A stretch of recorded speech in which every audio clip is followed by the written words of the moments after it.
Chapter 134. The killing has begun. No one could see clearly how Rog did it. When he disappeared with the shadow clone, the Chitauri warriors lost their lives one by one as if they had ushered in an invisible death, whether it was on the ground or in the sky. As long as the Chitauri warriors appeared in people's sight, they were all greeted by their elusive and extremely efficient attacks. Flash, attack, death, disappearance, throat, heart, head, chest. Every time Rog and the shadow clone appeared, they would take the life of at least one Chitauri warrior. Every time they appeared, they would only appear for less than a second. To ordinary people, the Chitauri warriors were difficult to deal with, but in front of them, they were like insignificant ants that could be easily squashed to death.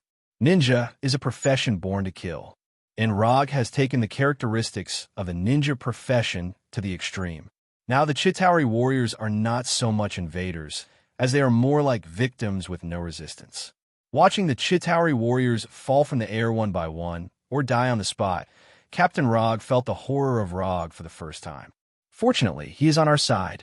This thought involuntarily emerged in Roger's mind. Where did you find him? After dealing with a few blind Chitauri warriors, Rogers asked Natasha, who was next to him. We didn't find him, but he suddenly appeared in New York a few years ago, and then did something that ordinary people couldn't do at all, so we noticed his existence. While answering Roger's question, Natasha did not stop her attack, and kept pulling the trigger of the pistol. Haven't you investigated his origin? People with this ability can't appear out of thin air for no reason. Rogers himself became a superhero by injecting the super soldier potion, so he knows very well that ordinary people can never have extraordinary strength for no reason. We have investigated, but we didn't get any useful information. The only thing we can be sure of now is that the identity ID he is using now is fake. Even S.H.I.E.L.D. couldn't find any useful information, and Rog dispelled his plans to investigate Rog's origins afterwards. Rog has many unknown secrets, but as long as he doesn't become a dangerous person like Red Skull, he won't care too much about his past. Rog's efficient killing not only attracted the attention of the American captain, but also of Loki. At this moment, Loki was standing on a Chitauri aircraft, looking down at the entire New York. Although Loki was not sad about the death of these Chitauri warriors, Rog's efficient killing seriously hindered his conquest plan. Everyone, attack. Without any hesitation, Rocky decisively gave the order for the entire army to attack. With Loki's order, more Chitauri warriors flew out of the portal. Even 5 or 6 Leviathan beasts appeared. However, not long after these enormous war behemoths appeared, dark thunderclouds quickly appeared in the sky. Then, a huge lightning bolt struck directly at the Leviathan behemoth at the front. With its armor and huge body, the Leviathan behemoth withstood the attack of the giant lightning bolt. However, this persistence only lasted for a few short seconds. The part of the Leviathan behemoth that was struck by lightning began to turn red quickly, and then its entire body burst apart. Boom! The strong explosion not only took away the life of the Leviathan behemoth, but also the lives of the Chitauri warriors around the portal. The wreckage of the Leviathan behemoth and the corpses of the Chitauri warriors fell from the sky like meteorites, creating an alternative fireworks show. Thor's lightning attack this time was not as simple and crude as Hulk's punch, but the visual effect was more shocking than Hulk's punch. When the lightning disappeared, Thor, who was standing at the top of the Empire State Building, couldn't help but gasp for breath. This lightning bolt was not only the strongest lightning he had summoned so far, but it was also the most energy-consuming lightning bolt. Although a Leviathan behemoth was quickly dealt with, the attack of the Chitauri army was not greatly affected. Leviathan behemoths continued to fly out of the portal. When Thor used the powerful lightning to deal with a Leviathan behemoth, Rog also teleported to the top of a building and temporarily stopped his harvesting of the Chitauri soldiers. Of course, only his original body stopped. His shadow clone was still efficiently carrying out the harvesting of the Chitauri soldiers' lives. Hulk used a punch to deal with a Leviathan behemoth. Thor used a lightning bolt to deal with a Leviathan behemoth, and Rog certainly couldn't fall behind. After observing the flight trajectory of the Leviathan behemoths, a Rasengan wrapped in lightning appeared in his right hand. Thor was not the only one who could play with lightning. Right on spiral electromagnetic gun. After aiming at two of the Leviathan behemoths, Rog fired the spiral electromagnetic gun in his hand. Bang! A thunder-like sound suddenly sounded, and the spiral electromagnetic gun drew a pale blue light in the air that symbolized destruction and death. Almost at the same time as this thunder-like sound, the spiral electromagnetic gun had already arrived in front of the first target. The armored Leviathan behemoth was instantly pierced through like a soft cake in front of the spiral electromagnetic gun. After piercing through the first Leviathan behemoth, the spiral electromagnetic gun did not slow down and quickly arrived in front of the second target. Boom! A dazzling fireball like the sun appeared in an instant, and a shock wave generated by the explosion instantly cleared the entire surrounding airspace. The air wave swept through New York like a level 12 hurricane. Spiral electromagnetic gun, one shot, soul. It's nothing to deal with a Leviathan with one attack. Rog, could take away two with one attack. This is a man's damn competitive spirit. After dealing with the two Leviathan behemoths, Rog also saw the high and mighty Loki in the air. But what attracted his attention at this time was not Loki, but the scepter in Loki's hand. Did the real thing finally appear? After discovering Loki's trace, Rog immediately summoned the rumbling thunder fan that he had abandoned in place. Flying around the building was enough as long as he had the flying thunder god. But if it's a high-altitude battle, the rumbling fan is still necessary. After receiving Rog's summoning command, the rumbling thunder fan, which was floating silently in the air, flew towards him like a missile. Loki, I'm going to eat you. Chapter 135. Whether it's for the 200 ninja coins or for the scepter in Loki's hand, Rog needs to settle things with Loki. After seeing Rog flying towards him, Loki didn't hesitate and turned away. When it's time to play with your life, play with your life. And when it's time to admit defeat, admit defeat. This is Loki's philosophy of survival. As he turned away, Loki didn't forget to arrange a large number of Chitauri warriors to stop Rog. Although these Chitauri warriors can't defeat Rog, it's not a problem to stop him. Right on Chidori's sharp spear. The 5-meter-long Chidori sharp spear instantly appeared in Rog's right hand, and then cut the Chitauri warriors in front of him into two pieces like cutting vegetables and melons. With just a few casual slashes, the Chitauri warriors who were responsible for stopping Rog turned into pieces of corpses and fell from the sky. After dealing with these Chitauri warriors, Rog once again flew towards Loki. Although the Thunder Round Fan is not a special flying tool, the flying speed of the round fan is not slower than the Chitauri's aircraft. It didn't take long for Rog to catch up with Loki. Seemingly realizing that he can't get rid of Rog, Loki also began his counterattack. Magic was released one after another. Various fireballs, ice, and lightning were constantly smashing towards Rog. At the same time, more and more Chitauri warriors joined the team, attacking Rog. With the advantage of distance, Loki didn't hesitate to cast all kinds of magic, and the scepter in his hand was constantly emitting energy beams. It has to be said that Loki's kiting tactic is the most suitable way for a mage to fight. If Rog is only good at close combat, then he really can't do anything to Loki now. But fortunately, he is not the kind of ninja who can only fight in close combat. After cleaning up the Chitauri warriors again, Rog put away the Kusanagi sword and took out 3 flying Thor Kunai. In addition to the round fan under his feet, there was also the flying thunder god Kunai that was enchanted by Odin himself. Without any hesitation, Rog directly threw out the 3 flying Thor Kunai in his hand. Clang, clang, clang. 3 flying Thor Kunai flew towards Loki like bullets, but they were blocked one by the scepter in Loki's hand. That's it.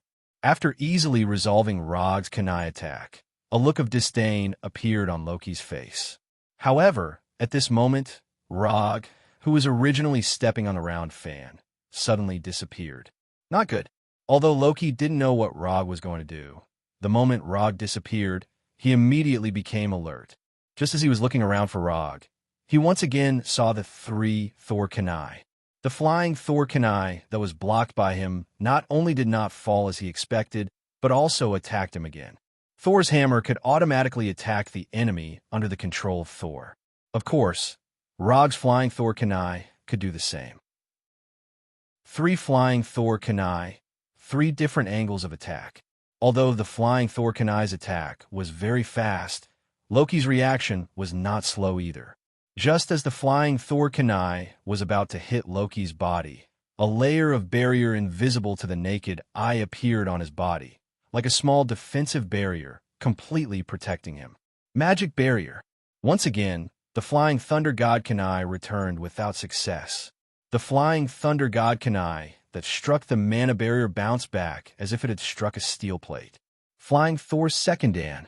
At the moment when the flying Thor Kunai bounced back, Rog, who had disappeared, suddenly appeared behind Loki, holding one of the flying Thor Kunai in his left hand.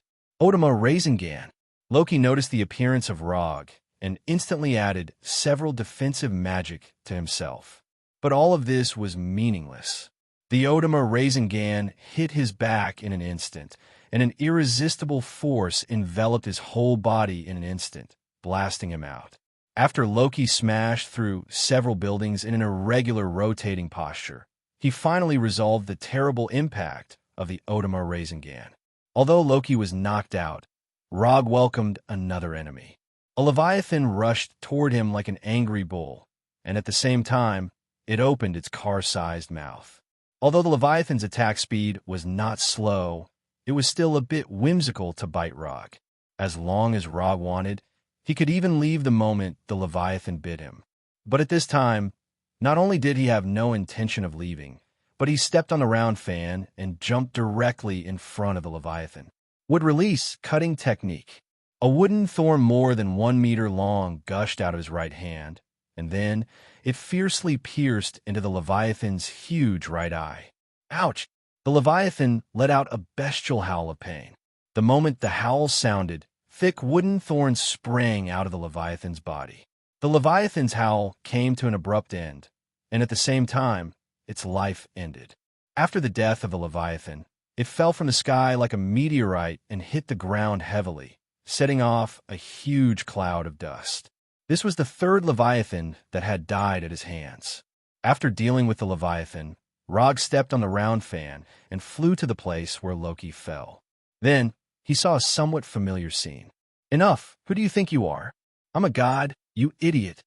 Loki roared angrily at Hulk and succeeded in stopping Hulk's advance. Don't even think about."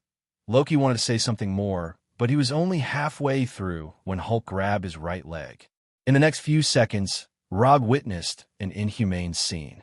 Asgard's god of trickery, the commander of the Chitauri army, the frost giant Loki, was thrown by Hulk like trash on the ground. Bang, bang, bang, bang, bang. Every time Hulk swung, he would leave an obvious pit on the ground, and at the same time, he would bury a psychological shadow in Loki's heart that would never heal. The dull sound of the impact made Rog, who was in the audience, feel a little reluctant. At the same time, he couldn't help but think about a question. If Loki was killed by Hulk like this, would the system admit that the commission was completed? Just as Rog was considering whether to stop Hulk so that he wouldn't accidentally smash Loki to death, Hulk finally stopped this action that would cause great harm to Loki's body and mind. What a weak god! After throwing Loki down, Hulk didn't forget to add another sentence. Well done. When Hulk came in front of him, Rog gave his evaluation. Although Loki was lying motionless in the pit, he was still alive, or rather, his body was still alive. As for whether his spirit was still alive, that was not within Rog's consideration. Chapter 136. After venting his anger on Loki, Hulk left with satisfaction and continued his battle against the soldiers. Rog went straight to Loki and looked at him seriously. There were no fractures, no missing arms or legs. Except for the fact that his mental state didn't look too good, Loki now looked very healthy. After confirming Loki's current state, Rog sighed with a little helplessness.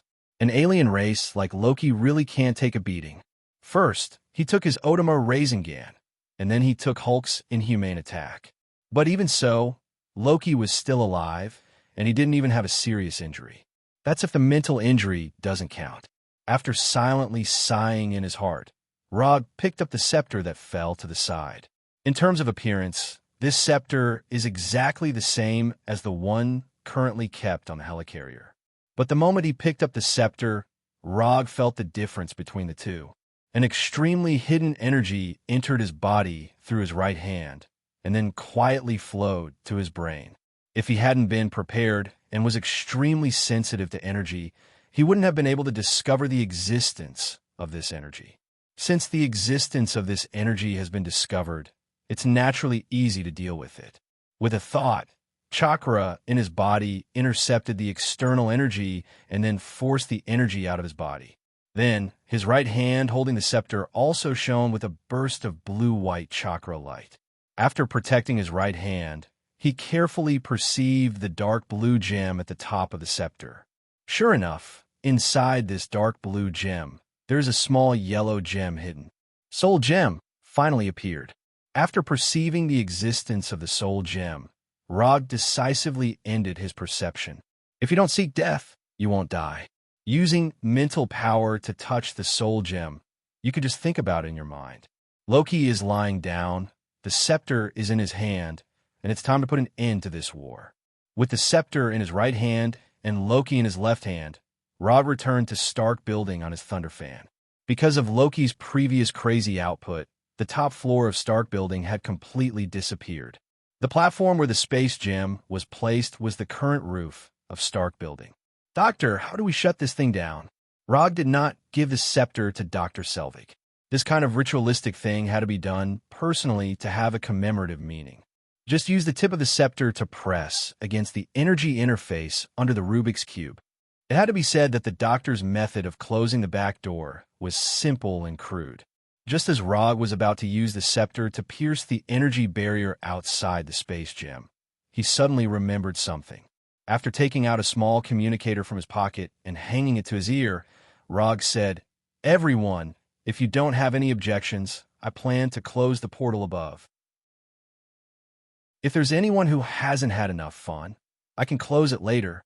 Turn it off immediately." Rogers of the American team was the first to speak. "No, wait." Tawny's voice followed. "Stark, the enemies are still pouring in." Team America's first reaction was that Tawny was the person who Rog said hadn't had enough fun. "There's a nuclear bomb flying here, and it will explode in a minute," Tawny explained immediately. After hearing Tawny's words, the communicator quickly quieted down. Nuclear bomb. The people of the Security Council finally made the decision that Rog was familiar with. Nothing had changed. "I've already thought about where to send it." After a few seconds of silence, Tawny's voice came again from the communicator. It didn't take long for Rog and the others to see Tawny carrying the nuclear bomb flying straight towards Stark Building and then rushing directly into the portal in the air. Tawny disappeared into the portal with the nuclear bomb. A few seconds later, the flying Leviathan behemoth began to fall, and the Chitauri warriors, who were originally alive and kicking, also fell to the ground at the same time. Through the portal, a huge fireball as blazing as the sun could be seen. However, Tawny's figure did not appear again. "Close the portal." Roger's voice was heard again. "Wait a minute." Rog also gave his answer directly. Rog's refusal made Rog stunned for a moment, and then he remembered that Rog was not a member of S.H.I.E.L.D. or the Avengers. Although Rog participated in this battle, strictly speaking, he was only 4 and 8 higher by Nick Fury. They didn't have to wait long before Tawny's figure reappeared in the portal. However, Tawny did not fly out of the portal, but fell in a free-falling state. When Tawny reappeared, Rog closed the portal with a scepter.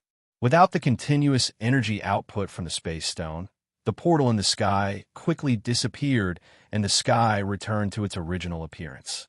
He didn't slow down at all. Thor soon found that something was wrong and immediately waved the Thor's hammer in his hand, intending to catch the falling Tawny. However, Hulk moved faster than him. Hulk pounced on the falling Tawny like a giant ape, and his stout right arm directly hugged Tawny, and the two of them crashed into the outer wall of the building next to them. After using the outer wall of the building to resolve most of the impact, Hulk jumped again and returned to the ground with Tawny. To be precise, they fell to the ground. With the sturdy Hulk as a buffer, Tawny did not bear too much impact. However, Hulk soon found that something was wrong and pushed Tawny out. Captain America and Thor immediately rushed to Hulk and Tawny's side. When Thor violently tore off the visor of Tawny's helmet, Captain America's voice sounded. Is he still alive? At this time, Tawny was motionless like a corpse with his eyes closed. Captain America put his ear to Tawny's chest, but he did not hear anything. Rog did not go down immediately. When Tawny was still falling, he used chakra perception to perceive Tawny's state. Tawny was not dead yet, and the life energy in his body still existed, but Captain America and the others did not know this. However, they soon found out that after Hulk let out a sorrowful roar, Tony woke up with a start. What the hell? What's going on? No one gave me mouth-to-mouth resuscitation. Tawny gasped for breath and asked with a shocked expression. Chapter 137. The Terminator of the Atmosphere. The originally solemn and stirring atmosphere instantly disappeared after Tony spoke. We won. Rogers of the American team looked away from Tony and said tiredly, "Guys, good job. Let's not go to work tomorrow and give ourselves a day off. Have you eaten Turkish barbecue? There's a Turkish barbecue restaurant 2 streets away. I haven't been there, but I want to try it." If it weren't for the fact that Tony was still lying on the ground with obvious scars all over his armor, he would have thought that Tony was dead. Based on his current appearance, no one would think that he was the superhero who had carried a nuclear bomb into the portal. It's not over yet. Thor didn't reject Tawny's suggestion, but he looked up at the Star Tower that had lost its top floor. Then we'll go later. A few minutes later, Thor and the others came to the platform where the space gem was placed. They saw Loki, who was in a daze, and Rog, who had been waiting for them. The scepter and Loki are both here. You can do whatever you want with them. After that, Roger tossed the scepter in his hand to Rogers of the American team. Although there was a soul gem in the scepter, Rog didn't plan to keep it for himself. Or rather, he didn't plan to do so yet. After taking the scepter from Rog, Captain America looked at him in confusion and asked, "Is this scepter different from the previous one? This one is a little more powerful." Rog answered casually. As for the soul gem in the scepter, he didn't plan to tell him now. If possible, he hoped that the future would develop in the direction he was familiar with as much as possible. Whether or not Ultron and Illusion would be born wasn't his main concern. What he really cared about was Scarlet Witch Walter. I definitely don't want Walter's body. I just care about Walter's superpower. Yes, only her superpower. Absolutely. According to his plan, Walter's superpower was the key to activating the Mangekyo. Although he could also directly exchange for the Mangekyo in the system, considering that this evolution required 300 ninja coins, he decisively gave up on this plan. That was 300 ninja coins. As for the most orthodox way of upgrading, experiencing great negative emotions, such as witnessing the death of a loved one, this was not in his consideration from the beginning. After completing the final handover, they finally went to the Turkish barbecue restaurant that Tawny had mentioned and had a depressing lunch. Time passed in a flash. Unknowingly, a week had passed since the Battle of New York. In the past week, S.H.I.E.L.D. showed its existence in a high-profile manner, dealing with the various problems left over from the Battle of New York. The corpses of the Chitauri warriors, various alien weapons and technology, collateral damage caused by the war, and the guidance and control of public opinion. Although S.H.I.E.L.D. started various post-war treatment measures in the first place, the existence of the Avengers still spread throughout the world. Iron Man Tony Stark, Captain America Steve Rogers, Hulk Banner, Thor, Black Widow Natasha, Hawkeye Barton, and Mysterious Masked Man. Although Rog was not a member of the Avengers from the beginning to the end, people tacitly agreed that he was one of them. It couldn't be helped. After all, he acted like he was on steroids during the battle. Fortunately, Rog had considered this problem from the beginning and had always been wearing his 3-tomo mask. Therefore, perhaps, not many people knew his true identity. Shield took Loki's scepter, and Thor took the Tesseract and Loki. Tony and Banner, two people with high IQs, hooked up together and carried out some research that ordinary people can't understand or understand. Rogers, Natasha, and Barton began their respective vacations and were currently in a state of disconnection. After handing over Loki to the replicator, the system's commission finally changed to a completed state and sent 200 ninja coins to Rog. In addition to the 40 ninja coins he originally had, the number of unconsumed ninja coins reached 240, which was a small savings. In general, everything was similar to what he expected, except for one thing that he didn't expect at all. His law firm had been destroyed. Before leaving the firm, he also specifically told Erica and others to be ready to fight and protect the firm.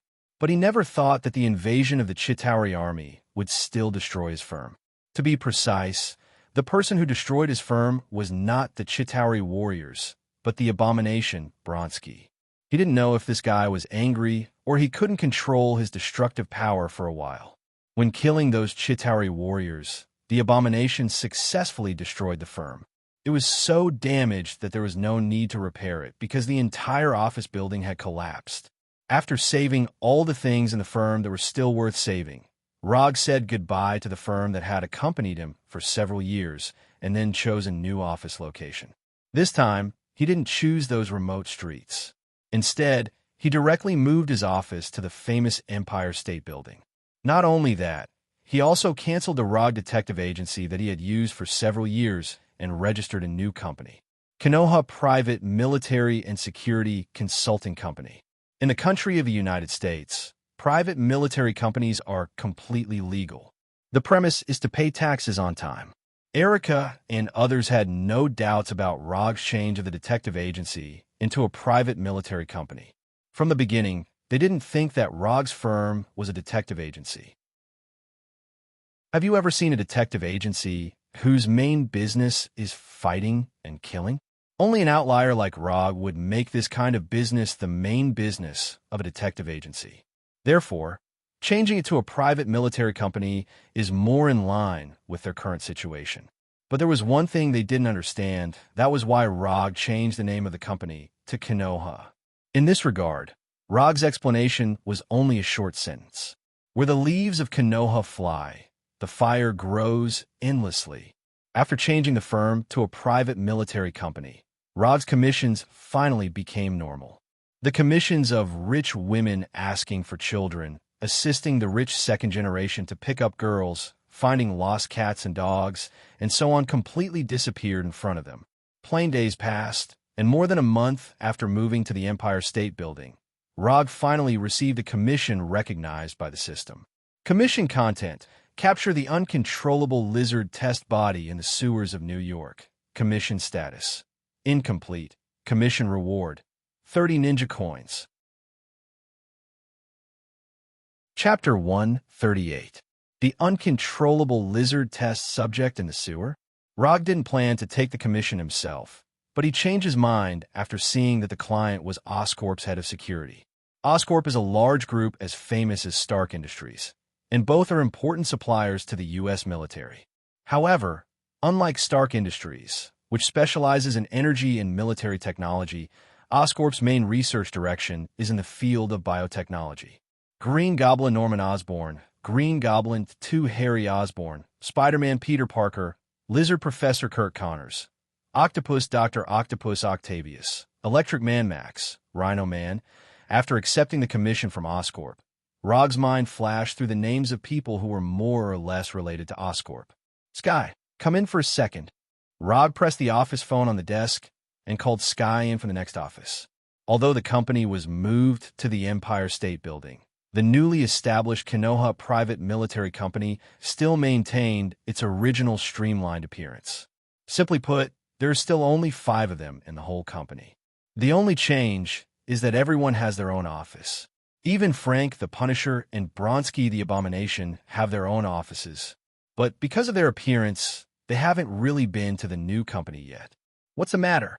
After entering Rog's office, Sky sat down in front of Rog and said casually, "Help me look up a man called Peter Parker. He should still be an elementary school student now. Or maybe he is already in middle school. I want all his information. Peter Parker? Elementary school student? Yes. Although she didn't know what Rog was going to do, Sky happily accepted the task. After the Battle of New York, Rog made a small deal with Sky. Sky would become a part of the company and would be responsible for information and intelligence gathering. In return, Rog will help her find information about her parents. Sky wanted to investigate by herself, but after S.H.I.E.L.D.'s high-profile appearance, she found that she could never investigate the information she wanted from S.H.I.E.L.D. alone. So, she had the idea of Rog, who was mistaken by the outside world as a member of the Avengers. Then there was that little deal. When Sky left, Rog once again picked up the information provided by Oscorp and browsed it carefully.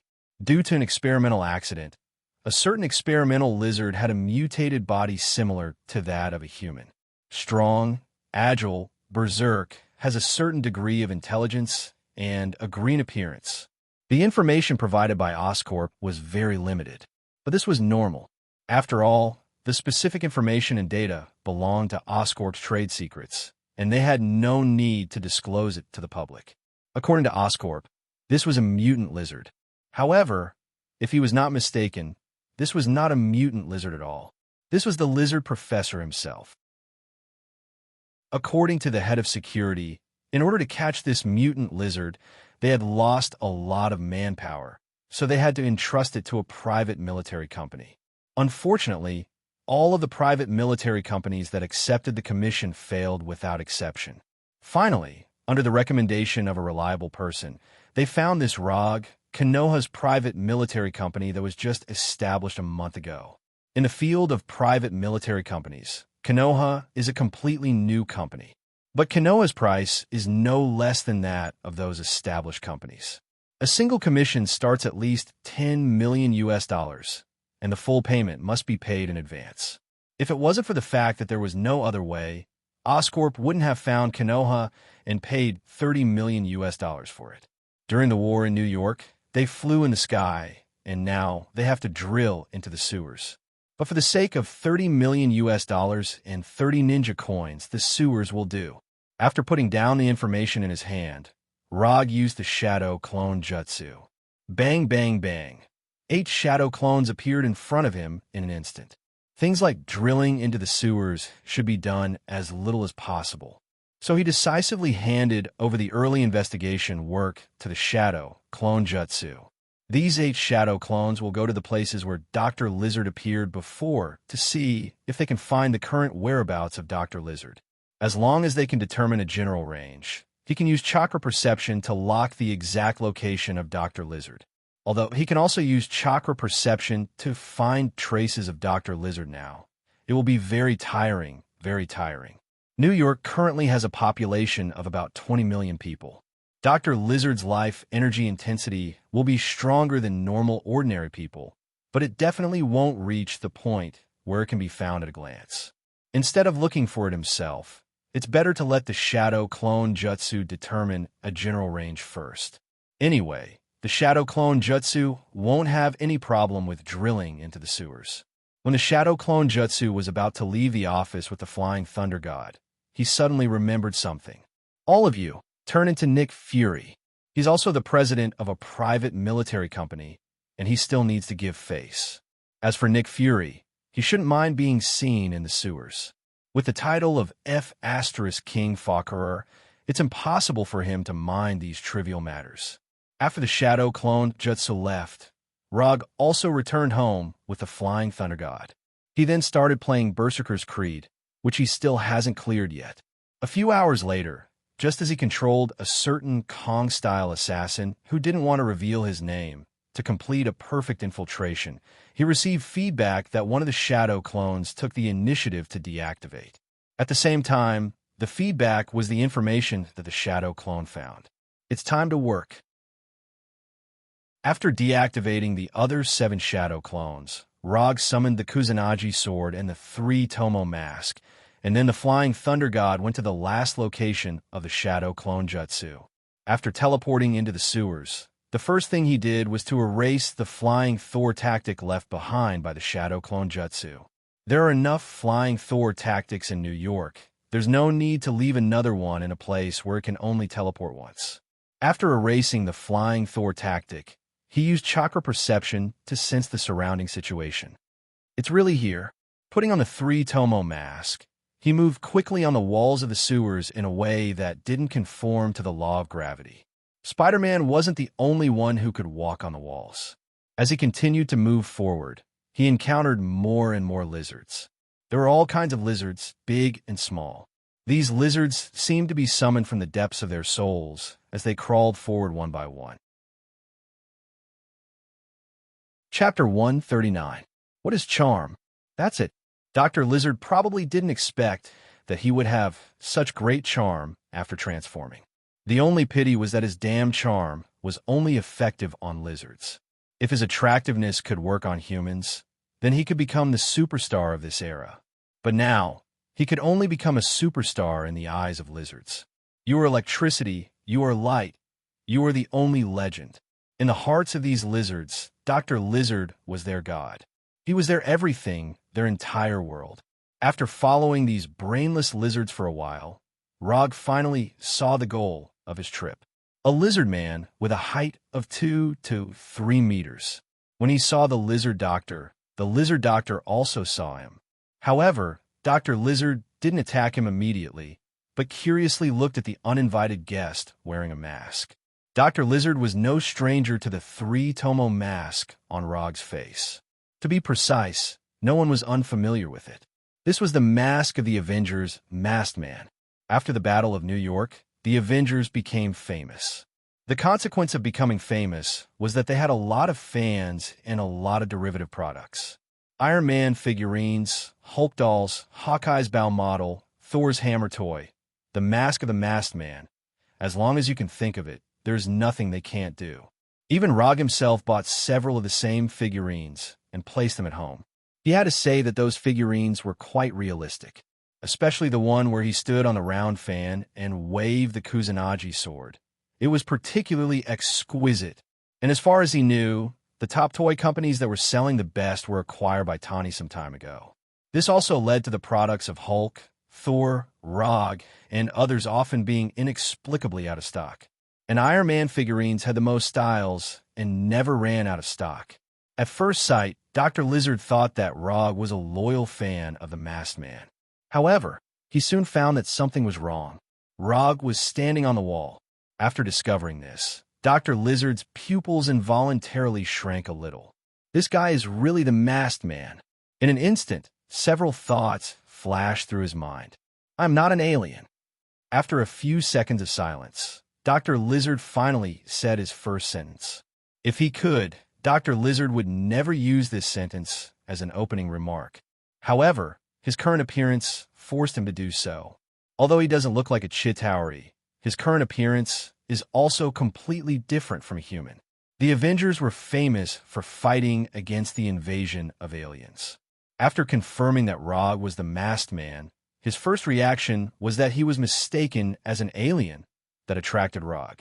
I know you're not an alien. Rog did not expect the Lizard Professor's first sentence to be this. Then can I leave? Dr. Lizard suppressed the beast-like killing instinct in his heart and tried his best to speak in a harmless tone. If it weren't for the fact that it was a little difficult to smile now, he would definitely have a smile when he said this. The serum affected Dr. Lizard's mind to a certain extent, but it didn't make him lose all his rationality. Although he now felt that he was a perfect creature that surpassed humans, he was not arrogant enough to compete with the Masked Man. On the internet, there were a few highlights of Rog's battle with the Leviathan behemoth. Dr. Lizard just happened to watch these videos. Leave? Of course not.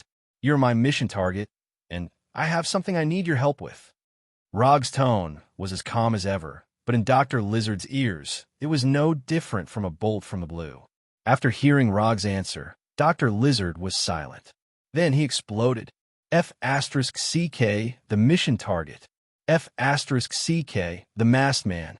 I'm a perfect creature in the history of evolution, the future of mankind, the master of the world. Not sure if he was provoked by Rog's words, or if he couldn't suppress the wild instinct in his heart. Dr. Lizard changed his previous caution and directly pounced on Rog. His courage was commendable. Unfortunately, it was useless. When Dr. Lizard's left claw, which was about the size of his chest, was 1 meter in front of him, he pulled out the Kusanagi sword from his waist. Lightning release, Chidori blade. The Kusanagi, sword wrapped in electricity, drew a beautiful arc. A glass-like smooth cut appeared on Dr. Lizard's left arm. The huge left claw fell directly into the sewage of the sewer, and bright red blood spurted out from the cut. When the blood was about to touch him, Rog used the teleportation technique to leave here. Dr. Lizard slammed into the wall where Rog was standing before, and then hung on it like a real gecko. The pain from his left arm not only didn't calm Dr. Lizard down, but it made him even crazier as he howled crazily. Then, under Rog's gaze, Dr. Lizard's left claw grew back. In just a short 2 to 3 seconds, his left arm returned to its original state. This kind of recovery ability was very good, although there was a problem with Dr. Lizard's serum, which made him unable to maintain his human form. But he had to admit that his design concept was correct. He did have the ability to regenerate broken limbs, and it was a very amazing ability. After his left arm recovered, Dr. Lizard didn't hesitate and pounced on Rog again. With one claw, he could tear this damn masked man in half. He only needed to succeed once. To a certain extent, Dr. Lizard's tactic was correct. However, he neglected a very serious problem. There was no way he could catch Rog. If he was in his normal human form, Dr. Lizard might have considered this point. But obviously, he didn't have this kind of rational thought right now. Facing Dr. Lizard, who pounced on him again, Rog didn't hold back and slashed with the Kusanagi sword again. Relying on a speed that far exceeded Dr. Lizard's, Log easily dodged Dr. Lizard's pounce and then gave him 2 slashes. Since you can't calm down with one hand, then I'll break 2.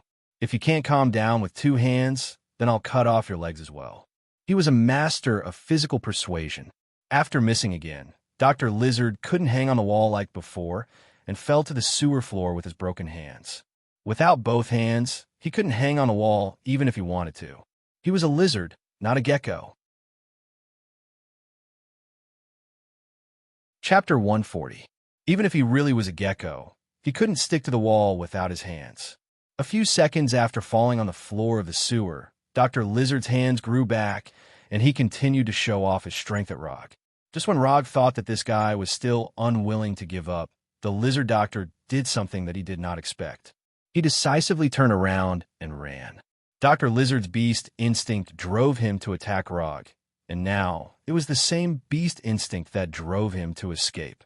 The strong desire to survive made Dr. Lizard burst out with astonishing speed and quickly disappeared around the corner of the sewer. New York's sewers were much more complicated than the streets. In this labyrinthine sewer network, there were all kinds of unknown corners or corners. As long as he could successfully open up a distance, even if it was only for a short period of time, he could get rid of Rog. Dreams were plentiful, but reality was skinny. Dr. Lizard's escape speed was indeed fast, but Log's speed was even faster. Seeing Rog getting closer and closer, Dr. Lizard's potential was further stimulated, and he began to accelerate. Run like crazy. It was not fast enough. He had to be faster. Dr. Lizard displayed a speed that was completely out of line with his current size. He ran like a mad bull. However, he would never have thought that Rog was purposely suppressing his speed at this moment. He didn't want to catch up to Dr. Lizard. If he remembered correctly, Dr. Lizard's state was not stable. As long as the effect of the serum was completely consumed, Dr. Lizard would return to his human form. Dr. Lizard, whose mind was affected by the serum, was not a qualified person to talk to. He was waiting for Dr. Lizard to turn back into Cotter Connors. Under his deliberate expulsion, the serum in Dr. Lizard's body was quickly consumed. As if he realized that he had no hope of getting rid of Rog, Dr. Lizard stopped his meaningless run and turned to face Rog. "What do you want?" Dr. Lizard didn't attack Rog as he roared in a helpless tone. "I said before, you're my mission target. I need you to complete the mission. But before completing the mission, I need you to do me a small favor." Rog's tone was as calm as ever. You come with me." After that, Dr. Lizard ignored Rog and went straight to his secret laboratory. After following Dr. Lizard in the sewer for a while, Rog saw Dr. Lizard's slightly shabby, simple laboratory. Not long after returning to the laboratory, Dr. Lizard changed back to Cotter Connor's appearance under his nose. "Put this on. I'm not used to talking to men without clothes." Rog threw a white coat on the table to Connors. After putting on his clothes, Dr. Connors sat straight on the only chair and said, "Tell me, what do you want to do?" "Two things. First, I'll give you to Oscorp. Second." Before Roger could finish, Dr. Connors interrupted him. "Aren't you S.H.I.E.L.D.'s Avenger? Is this a deal between S.H.I.E.L.D. and Oscorp?" "I'm not S.H.I.E.L.D. I'm not an Avenger, and I have nothing to do with Oscorp. As for whether S.H.I.E.L.D. has any deal with Oscorp, I don't know, and I don't want to know. You, listen carefully, don't interrupt me." After confirming that Dr. Connors had fully and thoroughly understood what he meant, Rog continued, "Oscorp gave me a commission, so I'm going to give you to them. Whether you want to or not, this is your ending. As for whether you can escape from Oscorp, that's your business. Second, do you remember Richard Parker? You're both experts in the field of cross-species genetics. The difference is that one of you studied spiders and the other studied lizards." "Of course I remember him. He was a genius scientist. Unfortunately, an accident took his life." Dr. Connors certainly remembered Richard. They had a lot of dealings with each other when conducting cross-species genetic research. "If I give you a blood sample that can perfectly integrate Richard Parker's mutant spider, can you restore Richard Parker's equation and make appropriate modifications? If there is only one Spider-Man in the world, it would be too boring. And who said that Spider-Man can only be a man? Spider-Gwen and Spider-Silk are both women. Restore the equation?" Richard's research was not completed at all. The mutant spiders he developed could not be used for any species experiments at all. Dr. Connors knows exactly how far Richard's experiment has gone. Oscorp now has a large group of Richard's mutant spiders. But those mutant spiders have no experimental value at all except for their own mutation. "No, he succeeded. It's just that you didn't find the right key." Rog gave a big news that Dr. Connors never thought of. "Richard succeeded? How is this possible?" "Impossible. It's absolutely impossible. Oscorp has tried all species, and those mutant spiders can't integrate with any species at all," Dr. Connors said excitedly, not believing the news Rog gave him at all. "Believe it or not, I just want to know, if there is such a blood sample, can you restore the equation?" Looking at Rog's serious face, Dr. Connors thought seriously. "If you really have such a blood sample, I should be able to restore the equation. But why should I help you? You're going to give me to Oscorp. Do you think I'll help you restore the equation?" Although Rog hasn't said it clearly, recalling what he said before, Dr. Connors has roughly guessed something. "You'll help me. There are two reasons. Your equation is not stable. Richard's equation can allow you to perfect your equation and really restore your right hand." Rog pointed to Dr. Connors' empty right arm, and then continued. "Second, you don't really have a choice. When I give you to Oscorp, if you're lucky, they'll continue to let you do research, but you'll lose your freedom and become a tool of Oscorp. If you're unlucky, you should know exactly what will happen to you." "I won't say much. After all, you're an expert in this field. But if you're willing to help me, then you're my friend. For friends, I usually help them solve some problems they can't solve. For example, let them not be bullied or have freedom." After that, Rog stopped talking and waited silently for Dr. Connors' answer. Chapter 141. Dr. Connors didn't answer immediately, but bowed his head silently, as if seriously thinking about Rog's proposal. Rog didn't urge Dr. Connors because he could already guess Dr. Connors' answer. Dr. Connors is a smart man, and a smart man with a strong desire. For him, regrowing his lost right arm is definitely the most important thing in life, and there is no other. It is not difficult to lose a short period of freedom in order to gain the hope of truly restoring his right arm. As Rog expected, after a few minutes of silence, Dr. Connors gave the answer he wanted to hear. "I can help you restore Richard's equation, but all this will have to wait until you rescue me from Oscorp. And I want to know how you're going to rescue me. Oscorp can't be compared with S.H.I.E.L.D., but it's not the kind of existence that can be pinched.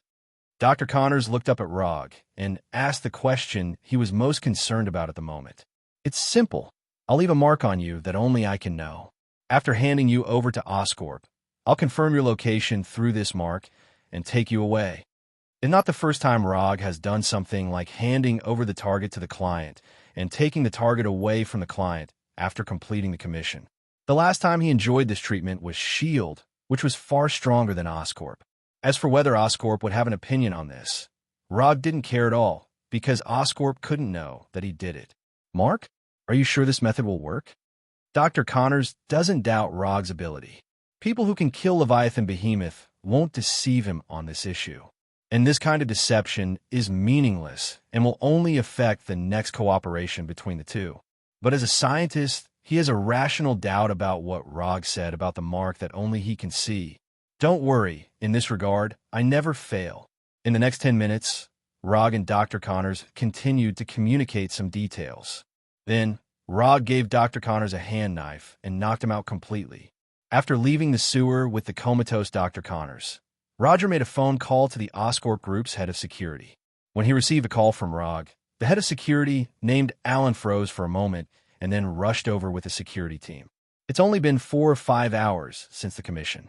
Rog's super efficiency made Alan doubt the professionalism of the previous private military companies. They're all private military companies. How can there be such a big gap? Can't he have a little professional quality? Can this industry be good? More than half an hour later, Alan came with Oscorp's security team to the place and saw Dr. Connors, who was unconscious on the ground. He's here. Do you need to confirm his identity? Rog's voice. No, he's the person we are. With just a simple glance, Alan confirmed the identity of Dr. Connors. As Oscorp's head of security, Alan was no stranger to Dr. Connors. And when Dr. Connors had just escaped from Oscorp, he was the first to take people to hunt him down. It's just that he failed to hunt him down, so he entrusted the matter of private military companies outside. At Alan's signal, 5 or 6 security personnel quickly rushed up and added a bunch of restraints that Rog had never seen before to the unconscious Dr. Connors.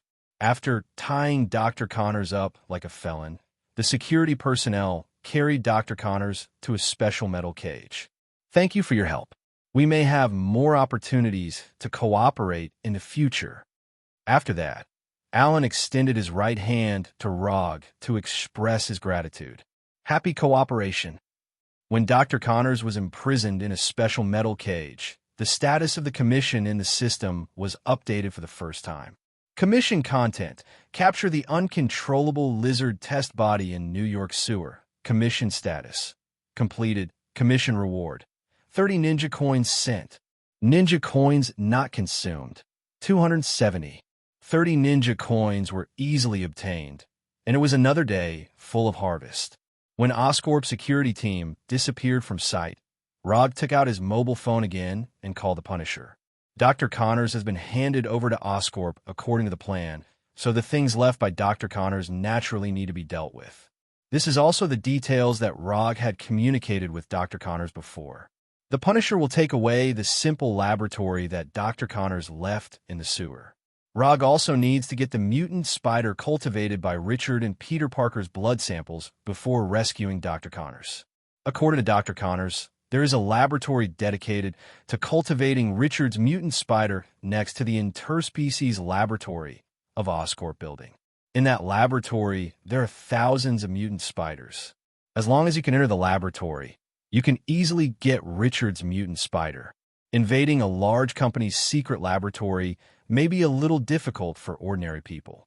But for Rog, it's as simple as going back to his own home to get things. He doesn't even have to do it himself. He just has to arrange a shadow clone. After instructing the Punisher, Rog first used the Flying Thunder God to return home to take a bath. After completely erasing the sewer smell from his body, he returned to his office with the Flying Thunder God. How is the investigation of Peter Parker's information going now? After returning to the office, Rog directly picked up the internal phone on the table and asked Sky about the progress of the investigation. The investigation has been done, and it has been sent to your mailbox. After answering Rog, Sky hung up the phone directly. Although the time of the call was very short, Rog heard the obvious tapping of the keyboard from the other end of the phone. She's not invading another government department, is she? Normally, Sky's daily hobby would not be too much of a problem. But the key to the problem is that she is always playing with some important confidential departments, such as S.H.I.E.L.D. Sky's hacking skills are of course top-notch, but that doesn't mean she can quietly invade S.H.I.E.L.D. If she had such an ability, she wouldn't have to cooperate with Rog. Not long after moving to the new company, Rog received a warm reminder from Mother Fokker, asking him to control Sky's curiosity a little. Chapter 142. Putting Sky's question behind him for the time being, Rog opened his mailbox and began to browse the information collected by Sky. Peter Parker, Father Richard Parker, 11 years old, lives in Queens, lives with his uncle and aunt after his parents died, and is currently studying at Ellie Pond Park Elementary School in Queens. Uncle Ben Parker, an ordinary skilled worker. Aunt May Parker, a nurse at a public hospital. In addition to this basic information, Sky also hacked into the elementary school where Peter was studying and found all of Peter's grades from the student database. All A's in all subjects. Although he is still young, little Peter has begun to perform as a genius, judging from his exam results and various evaluations given by the teacher. But at the end of the information, Sky specifically noted a piece of information. Introverted, not good at socializing, and has few friends. After reading Peter's information, Rog leaned back in his chair and began to think about a more serious problem. If he wanted to, he could make Peter become Spider-Man in advance. But the question is whether Peter, who is only 11 years old at present, can maintain his proper mind after gaining this extraordinary power. Not to mention that Peter is only a primary school student at present.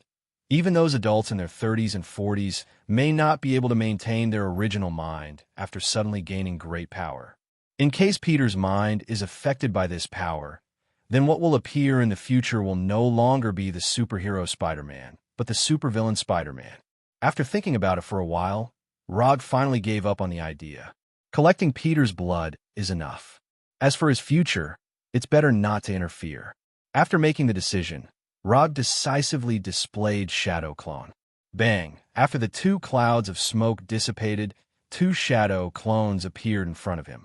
Collecting Peter's blood and invading Oscorp were very simple, so Rog directly handed it over to the Shadow Clone. Before the two Shadow Clones set off, he also specifically told them to do it secretly as much as possible. When the Shadow Clone Flying Thunder God left the office, Rog picked up the phone on the desk again and dialed Sky's internal number. "What's the matter? Is there a problem with the information?" When the phone was connected, Sky's voice immediately came over, and there was a very obvious tapping sound on the keyboard. "Help me check another person's information. Her name was Gwen Stacy. Her father was a police captain in New York. His name was George Stacy. She should be a high school student now, but you'll have to find out which high school she's in." Rog told Sky everything he remembered. Female high school student. Hearing the word high school student, Sky's interest was piqued, and the sound of tapping on the keyboard disappeared. "If I'm not mistaken, he's a high school student. If you don't have any, you can also look into secondary schools or universities." After Rog finished speaking, there was a sudden silence on the other side of the phone. After a dozen seconds, there was a malicious laughter. "Mr. Rog, as the president of a private military company, don't you think it's very wretched for a hacker to investigate the information of a female high school student in the middle of the night? And don't forget, you're the masked man in the Avengers. Your behavior will make your female fans sad." Rog didn't speak, because he was sure that no matter how he answered, he would be ridiculed by Sky. But at your current age, it's normal to be interested in the young opposite sex. After all, which man can refuse a youthful body full of vitality? Sky, like discovering a new continent, opened the ridicule mode to his heart's content. "Your imagination is too rich. Start the investigation now. I hope to see Gwen's information as soon as possible." After that, Rog hung up the phone directly. Speaking of which, Sky's age should be about the same as Gwen's. It's just that one lives according to the normal trajectory of life, while the other deals with the dark side of the world all day long. If Sky's parents were normal, she should now be thinking about which university to apply to. This is the damned fate. After instructing Sky, Rog also returned home with the flying thunder god. Before going to sleep, he deliberately used chakra perception to perceive Dr. Connor's flying Thor technique and Dr. Connor's current strength of life energy. As he expected, Oscorp did not detain Dr. Connors in the Oscorp building, but took Dr. Connors to a secret research institute in the suburbs. And judging from Dr. Connor's current strength of life energy, he has not suffered any inhuman abuse, and his vital signs are stable and healthy. After confirming Dr. Connor's current situation, Rog went straight back to his room and went to sleep. According to their plan, he would not rescue Dr. Connors in the first place. The rescue time will be in a few days, and he needs to prepare all the equipment Dr. Connors needs in advance before the rescue. After a comfortable sleep and a hearty breakfast, Rog left home with the flying thunder god. Instead of returning to the company directly, he teleported directly to the warehouse prepared by the Punisher. This warehouse was originally a temporary base prepared by the Punisher for himself and Abomination. But after knowing that Rog wanted him to prepare a safe and secretive laboratory, he had to share this warehouse. After a busy night, he moved all the equipment and data left in the sewer by Dr. Connors to the warehouse. And now, in addition to him, who has been busy all night, there are also two of Rog's shadow doppelgangers in the warehouse. Peter's blood sample, Richard's mutant spider. The two most important raw materials for restoring Richard's super spider equation are ready. Dr. Connors can start restoring Richard's super spider equation by just preparing the various professional equipment needed by the Research Institute. These professional equipment are not difficult to find, but some more professional channels are needed. And Rog happens to know people who have such channels. After calling Tani again and paying $50 million, he got what he wanted smoothly. Tani didn't know what he wanted to do, but from the professional equipment he bought, Tani could roughly guess his plan. Biotechnology research, high-end technology in the field of genetics. But Tani didn't say anything about it. After all, everyone has their own little hobbies, and in his opinion, Rog is not the kind of madman who will destroy the world. Chapter 143. It had to be said that Tani's private channels were useful, and the efficiency was even amazing. 12 hours after the payment, Rog received a call from a biological research and development equipment company to pick up the goods.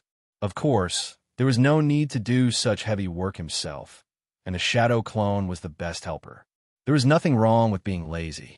It was because humans were lazy enough that there was a technologically advanced world. So Rog enjoyed this feeling of laziness with a clear conscience. After arranging the shadow clone to collect the goods, he opened his mailbox and began to browse the information collected by Sky.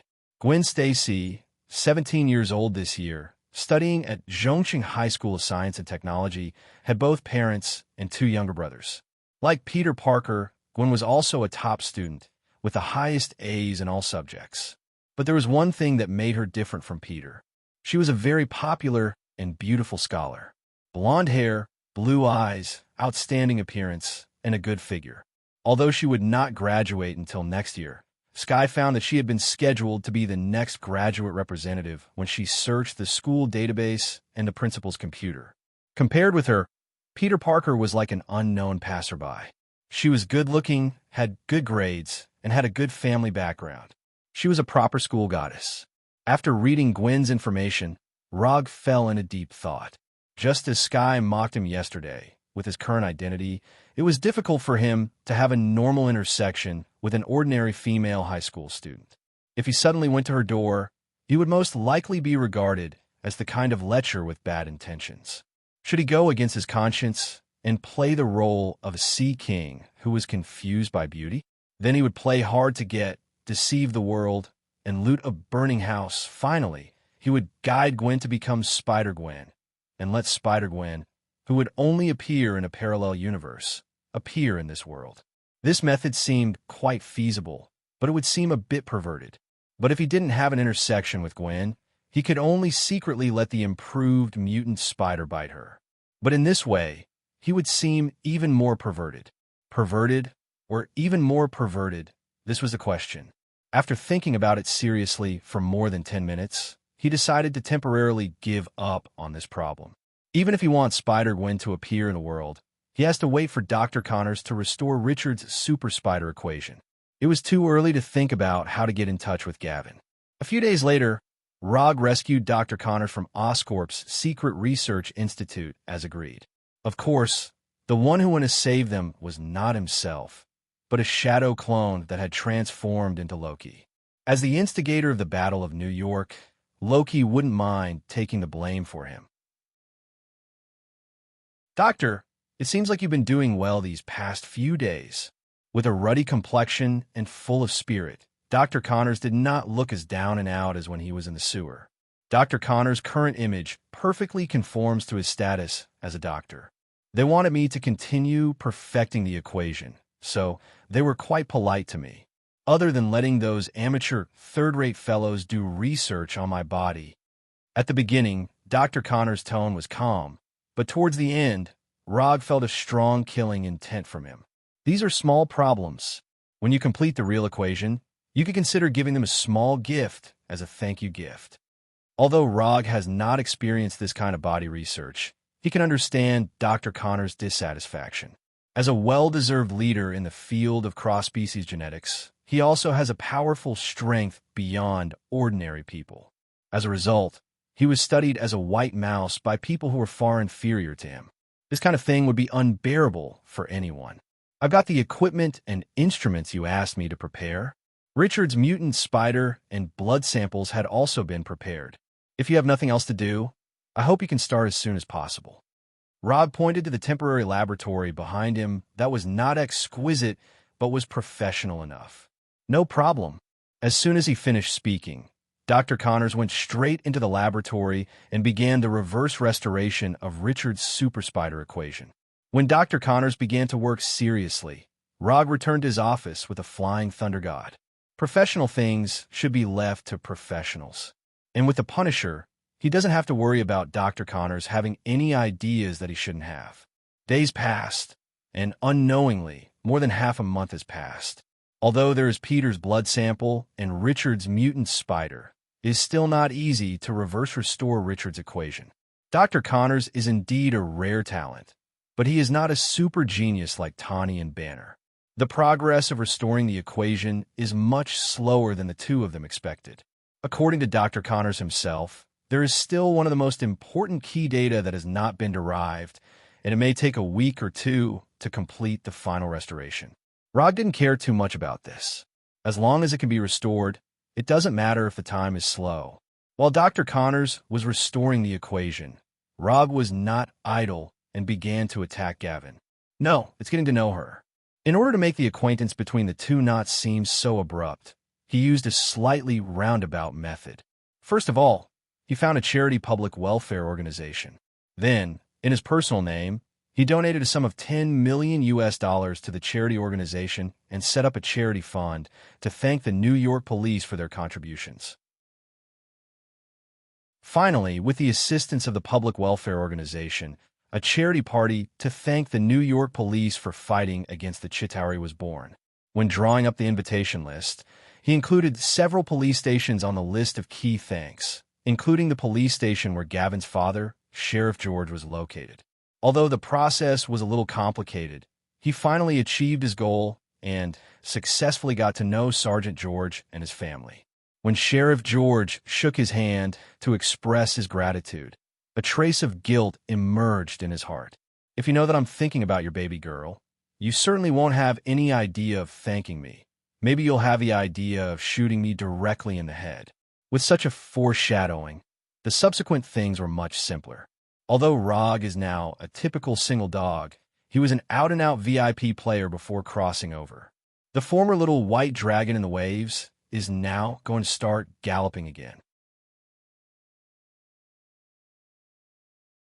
Chapter 144.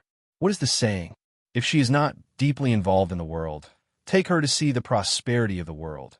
If her heart has been vicissitudes, take her to ride the merry-go-round. This used to be Rog's tactical plan to gallop on the battlefield. But he later found out that this was not his real trump card. What really made him a little white dragon in the waves was not these seemingly reasonable methods, but a simple and crude fact that couldn't be any more simple and crude. Handsome. Very handsome. Very handsome. This is the trump card that made him famous. However, just as he was about to gallop, he soon encountered the Waterloo of his life. For a top student who likes knowledge more, his previous undefeated handsomeness has suffered an unprecedented challenge. Although he deliberately created several romantic encounters that little girls of Gwen's age would like, the cruel reality slapped him a few times. The 8-pack abdominal muscles with obvious lines, the golden ratio figure that is thin with clothes and fleshy without clothes, plus the handsome face that does not lose to the popular little fresh meat. Not only has his appearance not deteriorated, but it is better than before. Coupled with the fact that he now has a lot of wealth, in terms of external conditions, his charm should be several levels higher than before. It shouldn't be, even if cultural concepts are not the same, it shouldn't be such a bleak start. Even the well-informed widow of New York has been thinking about him, which shows that his charm has always been on the line. What exactly went wrong? It can't be because a top student only likes a top student, right? After thinking about it for a few minutes, Rog felt that this possibility seemed quite high. Of all the personas, a top student is the most difficult to disguise, especially in front of a real top student. Forget it. Don't think about it. I'm not going to pick her up. I just want her to become the superhero Spider-Gwen. Time passed day by day. Dr. Connors continued the work of reverse restoring the equation, and Rog continued his daily life. Accepting commissions, completing commissions, asking Gwen to eat, accepting commissions, completing commissions, asking Gwen to watch movies. To be honest, Rog is quite satisfied with the current pace of life. The difficulty of the commissions is not high, and the rewards given by the system are also very reasonable. The amount of chakra has also been increasing, and the development of wood-release ninjutsu and Sharingan Jinjutsu is also progressing well. Except for the last key data of the equation that Dr. Connors couldn't figure out, everything else was pretty good. Last time, Dr. Connors said that it would only take a week or two to derive the final key data. However, 3 months had passed, and he was still trying to deduce the key data. In order to support Dr. Connors' research, his savings dropped at a speed visible to the naked eye, and the number of bank deposits almost fell below 10 digits. Fortunately, the hard-working punishers and abominations made up for some of his losses to a large extent. Just when he thought that these peaceful days would continue, he suddenly received a call from Coulson. "Rog, we have a problem right now. If it's convenient for you, please come over immediately." The address is in Brooklyn. After telling Rog an address, Coulson immediately hung up the phone, or was forced to hang up the phone. "What's this? Do you really think I'm a member of the Avengers?" Although he said that, he still teleported to the nearest block to the location Coulson said, and then walked towards the address Coulson said. However, when he just arrived at the block Coulson said, he suddenly felt a familiar and strange breath. This is the moment he sensed this aura. His face became abnormally cold. S.H.I.E.L.D. really dares to do anything. After using the body flicker technique several times in a row, he came to the office building that Coulson said, and then saw a scene like purgatory on Earth. This office building is not big, only 6 floors, and the building is older than rock. From the outside, it looked like an unremarkable old office building. But as soon as he walked into the lobby on the first floor of the office building, he could see corpses one after another, and they died in the way he was familiar with. Would release cutting technique. The cause of death of these corpses was the same as his cutting technique. Wooden thorns pierced out of the corpses, and blood stained the floor, and their deaths were extremely tragic. After taking a few deep breaths and temporarily suppressing the anger in his heart, Rog came to a corpse and then cut off one of the wooden thorns with kunai. Although from the outside, these wooden thorns were very similar to the wooden thorns he used to perform the cutting technique. But in fact, the two were completely different. The wooden thorns in his hand were completely ordinary wood, without any chakra on them, and they did not have the amazing vitality of his wood release. In terms of hardness, these wooden thorns were far inferior to the wood he summoned with wood release. The wood he summoned with wood release, even without the supply of chakra, couldn't be easily cut by ordinary metal knives.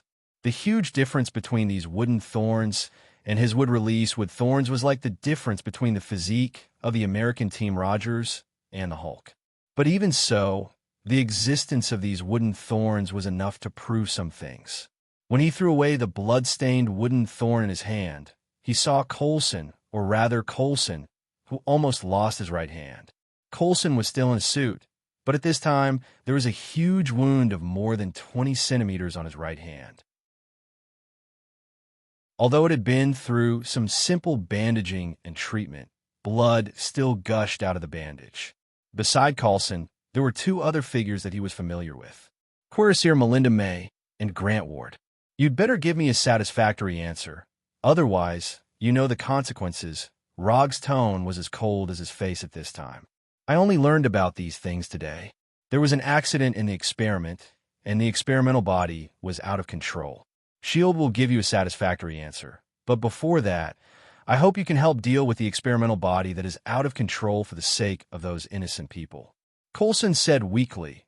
A lot of blood loss made his face extremely pale, and a severe pain from the wound also made obvious sweat appear on his face. "What qualifications do you have to make conditions with me now? Do you really think I won't dare to attack S.H.I.E.L.D.? As soon as his voice fell, Rog came to Coulson in an instant, grabbed his neck with his right hand, and lifted him up. Chapter 145. May and Ward didn't expect that Rog would actually do it. At the moment when Rog lifted Coulson, they stepped forward at the same time, ready to attack Rog to rescue Coulson at any time.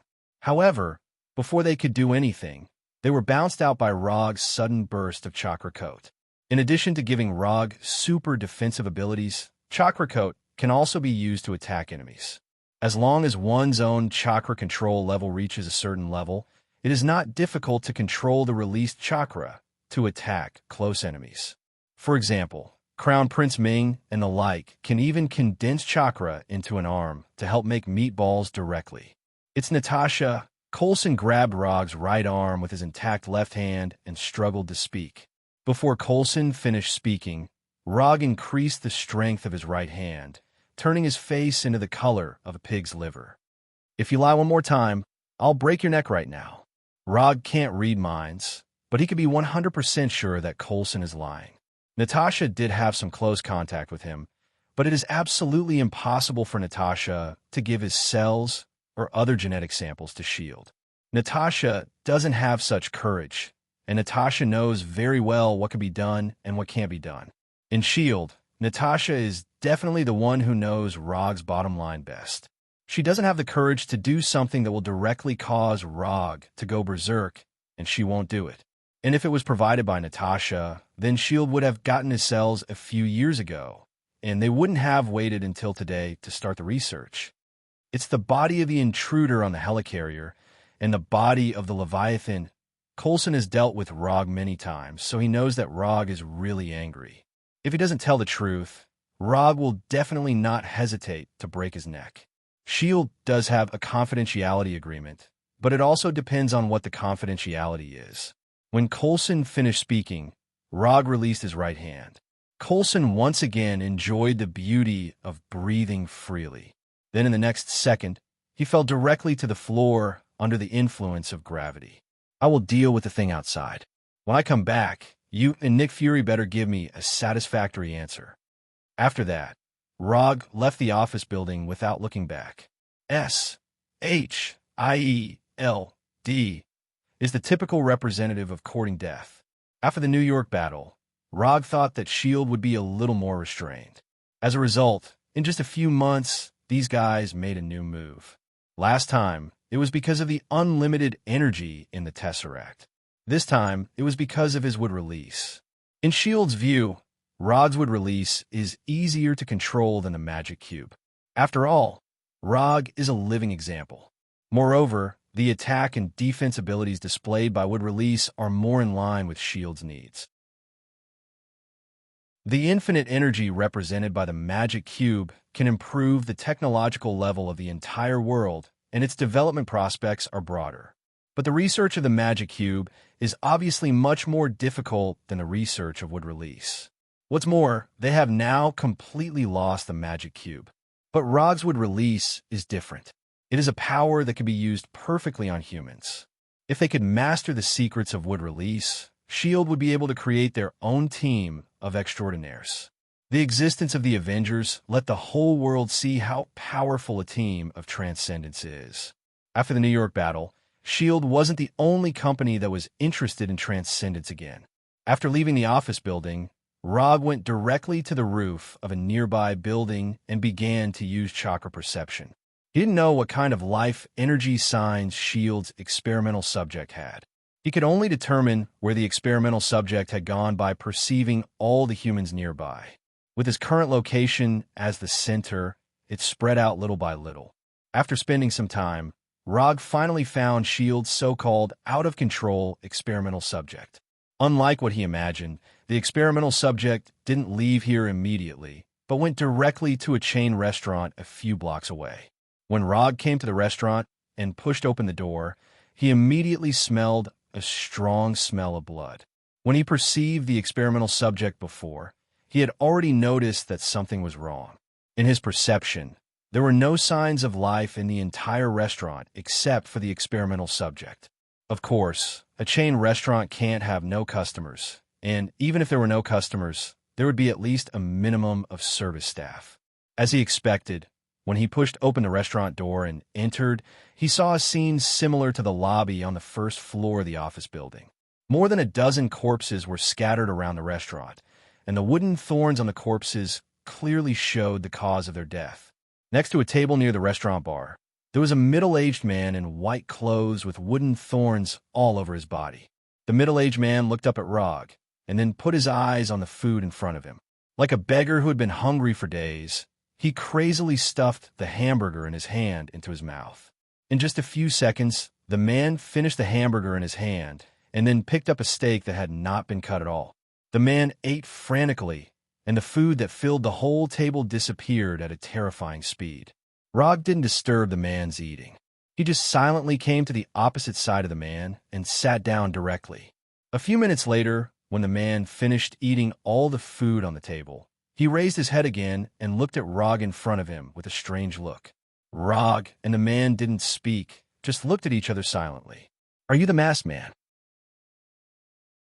"I've seen the video of your battle with those aliens, and it was wonderful, but I'm stronger than you." As soon as his voice fell, the man's right hand suddenly attacked ROG. From ROG's point of view, he could clearly see a wooden thorn gushing out of the man's palm, stabbing towards him like a sharp blade. However, just as the sharp wooden thorn was about to pierce his neck, an arm made entirely of wood emerged from his left shoulder. In just a moment, the wooden arm grabbed the man's right hand, and the two palms clenched together like fists. When his right hand was grabbed by the wooden arm, the man didn't hesitate and immediately stretched out his left hand. As soon as he raised his left hand, a piece of wood as thick as an arm also gushed out of ROG's right shoulder. When the wood that gushed out of ROG's right shoulder reached the man, the wood suddenly split into two, turning into two arms. One of the wooden arms pressed the man's left hand, and the other directly pinched his neck. "No, you're not strong at all." Chapter 146. I'm better than you. He didn't know if this guy with wooden thorns all over his body had eaten too much and lost his mind. How could he say something like that? To ROG, it sounded like Yamato saying to Hashirama, "My Mo-Katan is better than yours." No, this guy was far from even Yamato's level. For better or for worse, Yamato is an elite Umbu ninja from his roots, and the wood release he uses is a proper wood release, not some fancy tricks. Tell me, what's with these pieces of wood? At first, he thought that S.H.I.E.L.D. had gotten his cells or other biological samples from somewhere and then made a copy of him.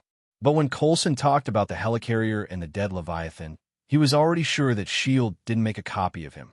The wooden thorns that killed the helicarrier and the Leviathan were indeed grown from his body when he performed the cutting technique. But there was absolutely no way that those wooden thorns had his cells or biological samples on them. After removing the ninjutsu, these wooden thorns wouldn't even have chakra on them. The man was just about to say something uncivilized when he felt a sharp pain in his hands, the pain of being pierced directly by wooden thorns. Answer whatever I ask. If you can't do it, I'll let you experience what they've experienced. Under Rog's control, wooden thorns more than 10 centimeters long grew from the palms of the two wooden arms and directly pierced the man's hands. The best way to deal with uncivilized people is to let them immediately experience the consequences of being uncivilized. Cultural education wasn't something that Rog liked. What he liked was to educate others through physical means. It only took a few times to make it unforgettable. It's Shield's experiment. They made me like this. After being taught a lesson, the man decisively chose to cooperate. Be more specific. However, Rog wasn't very satisfied with his answer. Therefore, he made the wooden arm grow a wooden spike that was more than 10 centimeters long. I have had superpowers since I was a child. I can control the growth of plants. Later, I used vines to kill a few people, and I was caught by Shield. I was locked up in a special prison until a few months ago when they took me out and injected me with a special drug called seed. In the beginning, I could only grow plants like grass and vines on my body.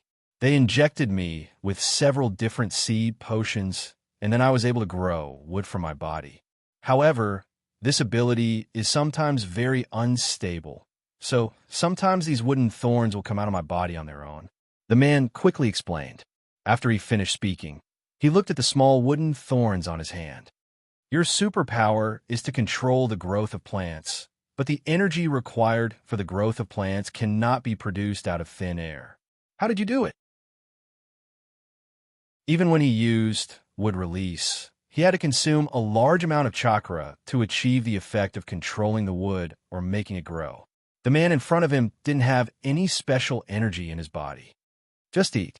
After they injected me with the so-called seed potion, my appetite became better and better, and my stamina became a lot better. Every time I let the wood grow out of my body, it will consume a part of my stamina. As long as I have stamina, I can continue to let my body grow wood. Growing wood from the palm, then inserting the wood into other people's bodies, and finally letting these wooden thorns grow out of other people's bodies. They also taught me. But later, I watched your video and realized that they also learned from you. Let me tell you, those people from S.H.I.E.L.D. are really not good people. I think you should be like me and kill them until they bleed all over the ground. That way, they will be afraid of you and won't have any ideas about you. He didn't know if this guy was a chatterbox or if he felt that Rog would no longer hurt him.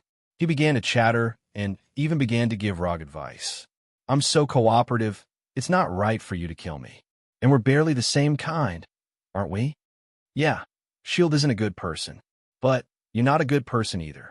After that, Rog didn't continue to talk nonsense with this man, and wooden thorns grew out of his 3 wooden arms at the same time. When these wooden thorns entered the man's body, they grew out of the man's body again, causing a painful death effect similar to the cutting technique. The man didn't expect that Rog would actually do it, and in a way that he was very familiar with. It turns out that growing wooden thorns in the body is really painful. You want to take revenge on S.H.I.E.L.D., that's fine, but you shouldn't have done it to the people in the restaurant. As soon as his voice fell, Rog and the man disappeared from their seats. When he left with the Flying Thunder God, the sound of sirens became clearer and clearer outside the restaurant. Half an hour after returning to the office building with the body, Rog finally saw Nick Fury. Rogers, who was wearing a shield, and Hawkeye Barton, who was carrying a bow and arrow, also appeared with him. Rog, this time. As soon as Nick Fury opened his mouth, he was interrupted by Rog. You only have one chance. Think about it before you say it. Rogers and Hawkeye Barton didn't know what was going on. They just received an urgent notice from Nick Fury, and then they came here together in a Quinjet. After hearing Rog's cold tone at this time, they finally knew why Nick Fury had to ask the two of them to come together. We do intend to replicate your ability to manipulate wood through experiments. I don't deny this. The experimental order to conduct the research was given by me, and I know that this violates our original agreement. So if you want to do it, I can understand. However, I don't think there's anything wrong with my order. We won the Battle of New York, but that was a victory for the Avengers, not for S.H.I.E.L.D. S.H.I.E.L.D. needs power, and only with power can S.H.I.E.L.D. better protect the world. Nick Fury said with a righteous face, and he didn't think there was anything wrong with S.H.I.E.L.D.'s approach. Ha ha ha ha ha. As expected of S.H.I.E.L.D., who is responsible for protecting the world, you are always so righteous. You never feel that there is anything wrong with your approach. You always feel that the world needs your protection to be safe. Who do you think you are? You really think you are the messenger of justice who maintains peace. Rog stood up directly and went straight to Nick Fury.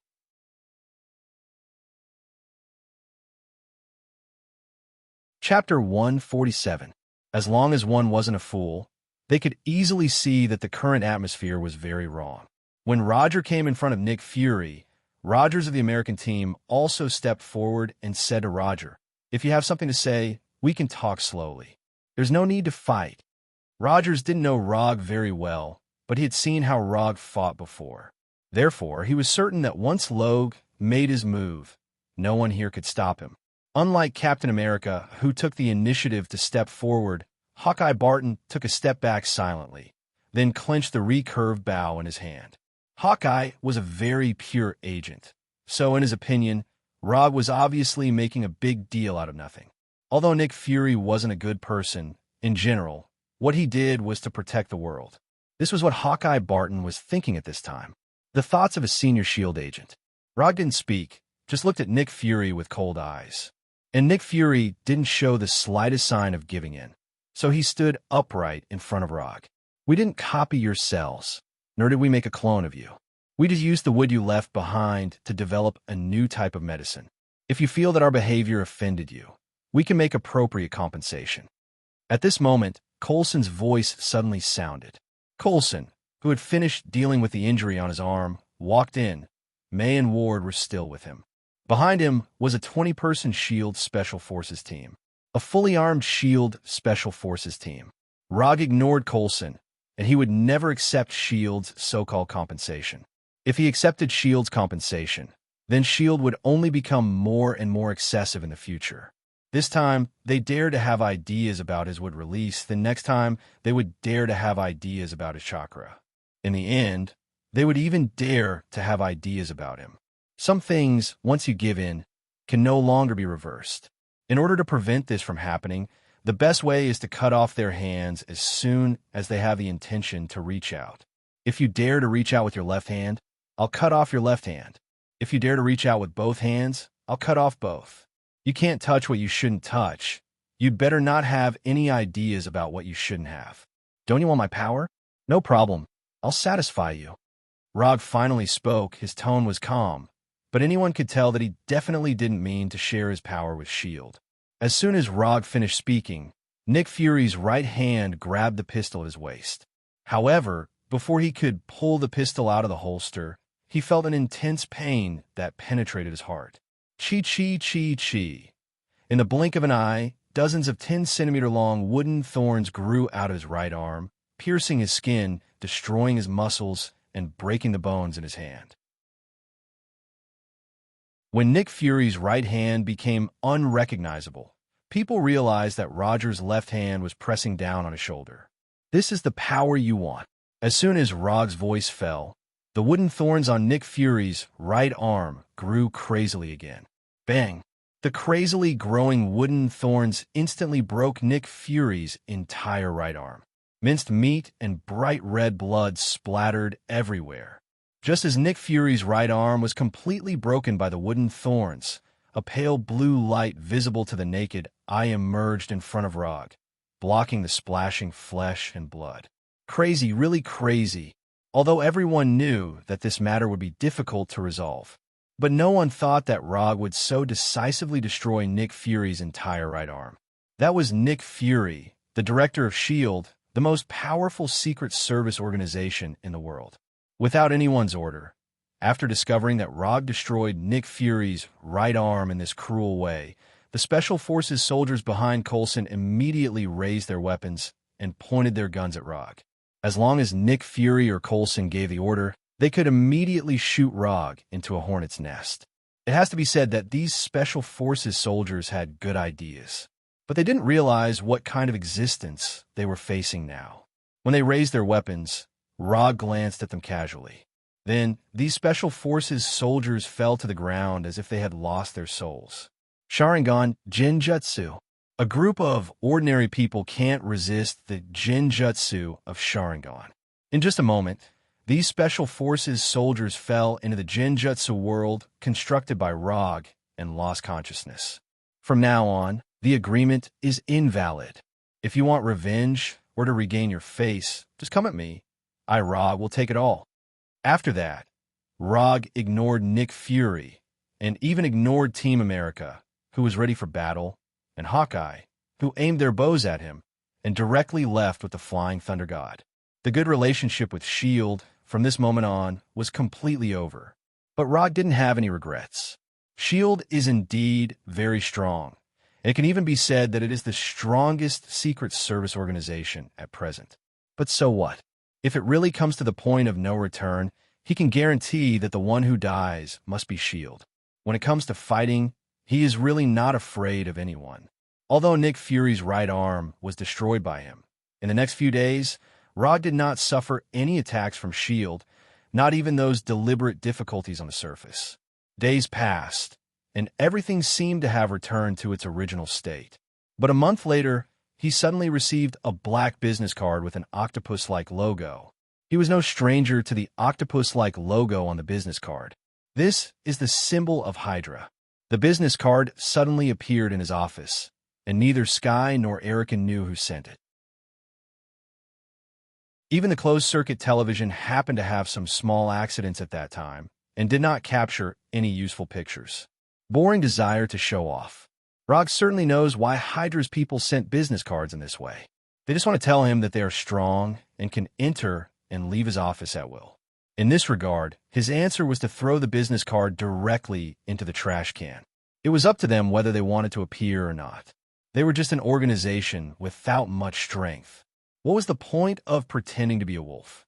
After dealing with this trivial episode, Rog left the office with the Flying Thunder God and came to Dr. Connor's experiment.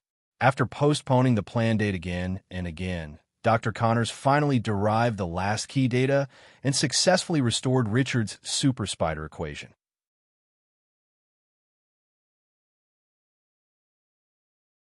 Chapter 148. After transmitting to the laboratory, Rog did not go directly to Dr. Connors, but came to Punisher Frank. Go and prepare a set of professional anti-eavesdropping devices and a new hidden monitoring system. The equipment the company is running now is not good. Some cockroaches have mixed in. Professional matters should be left to the professionals. And Frank the Punisher was such a professional. In terms of fighting power, Punisher may not be as good as Abomination Bronsky. But in terms of practicality, Abomination is not as good as Punisher. What did it mean to be a professional tool? A Punisher, was it? No problem, give me a day. Although Punisher only knows how to fight and kill most of the time, he has many special channels that Rog does not have. It is not difficult for him to get a set of professional eavesdropping and monitoring equipment. After instructing Punisher, Rog found Dr. Connors, intending to see the final version that Dr. Connors had developed. Richard is really a genius. His method of using a specific gene-locking equation is perfect. When Rog arrived, Dr. Connors took out a few mutant spiders and then opened his right sleeve. I improved my own equation according to his equation, and the effect was better than I thought. My right hand is really restored. It's not a temporary recovery, it's a real recovery. The whole biological tissue structure of the right hand has been completely stabilized and will no longer disappear because of the disappearance of the serum effect. Dr. Connors waved his right hand excitedly at Rog, and his face showed a childlike look of joy. The dream that he had longed for all his life was finally realized. This wonderful feeling could not be described in words. I saw it, but this is not what I want. After spending so much time and money, what Rob wanted was not a serum for severed limb repair. What he wanted was super spider serum, the kind that could turn people into Spider-Man. Of course, I'm ready for what you want, but there's one thing I need to tell you in advance. Because Richard's equation is based on genes, the equation developed now has not been tested on normal human beings. I conducted some animal experiments, and the results were similar to the calculated data. However, humans are different from animals after all. Whether the serum can take effect in a human body or whether there will be any side effects after it takes effect, I'm not sure yet. After saying that, Dr. Connors brought out a transparent box that was 1 meter square. The rat inside is a test subject that has been injected with the super spider serum. Although it can't spit silk like a real spider, its strength, speed, sensitivity, cell vitality, self-healing ability, and a series of other data have undergone a qualitative change. If it was released, it could become the king of rats in New York. No, the king of rats in the entire world, Dr. Connors said excitedly. Looking at the test subject in the transparent box that was so flexible that it didn't look like a lab rat at all, Roger slowly said, "I gave you a blood sample last time. Have you figured out the matching equation?" The blood sample Rod was talking about was, of course, not his blood sample, but Gwen's. He had no interest in becoming Spider-Man. And compared with Spider-Man's superpowers, aren't ninjutsu and Kekkei Genkai more delicious? It's done, but still the same sentence. This serum is specifically matched with genes, so it hasn't been tested on humans yet. I'm not sure what the final effect will be. Dr. Connors didn't know who the blood sample was, but he knew that it was a woman's blood sample. Under normal circumstances, there was no problem with this serum. After all, Dr. Connors just modified the part of the matched genes inside to another person's. However, scientific experiments have their own buff of uncontrolled experiments, especially those that have not been tested on humans. For example, a certain big green guy was born in this way. Is there any way to skip the part of human experiments to determine the effect or directly use experimental data for accurate simulation? It was an immoral thing to risk Gwen directly, so he would never do it before determining the effect of the serum. Yes, in my previous laboratory, there was such an instrument that could conduct computer simulation of biological experiments. I mean my lab in the Osborne group, not the one in the sewers. But even if I use that instrument for simulation, I need detailed data of the experimental target. The more detailed, the better. And the simulation is always only an experimental data, which does not represent the results of the real human experiment. The simulated experimental data is always just the simulation effect. No one can guarantee whether the real experimental results will be the same as the simulated results. I'll deal with the instrument and data. You continue to check the equation. I don't want any problems with the equation. Do you understand? There is only one Gwen in the world, which means he has only one chance. If the experiment fails, his plan to create Spider-Gwen will fail completely. After continuing to communicate with Dr. Connors for a few minutes, Rod returned to the office with the Flying Thunder God. He didn't need to do it himself to get the experimental simulation instrument out of Oscorp. This kind of heavy work, there is Abomination. At most, he can give Abomination a few more shadow clones, which is enough to face any situation. 3 days later, the famous Oscorp building suffered a serious violent invasion. A large number of laboratories were destroyed, including the laboratory of Dr. Connors, the former head of the interspecies laboratory. When Dr. Connors saw Abomination with the experimental simulation instrument, his eyes were not on the experimental instrument, but on Abomination. This kind of body, this kind of power, this is simply the perfect masterpiece of the Creator. In the eyes of others, Abomination is like a monster. In the eyes of Dr. Connors, it is as moving as an angel. Is that why he has no interest in my lizard serum? But compared with this beautiful creature in front of me, my lizard serum is really nothing. The Abomination had never seen Dr. Connors before. When he saw Connors walking towards him with a longing expression and gently stroking his arm, he suddenly had the idea of directly smashing Dr. Connors to death with the instrument in his hand. No, I have to endure. This guy is also someone Rog found. If he kills him, Rog will be very angry. However, this guy's perverted behavior really made people very unhappy.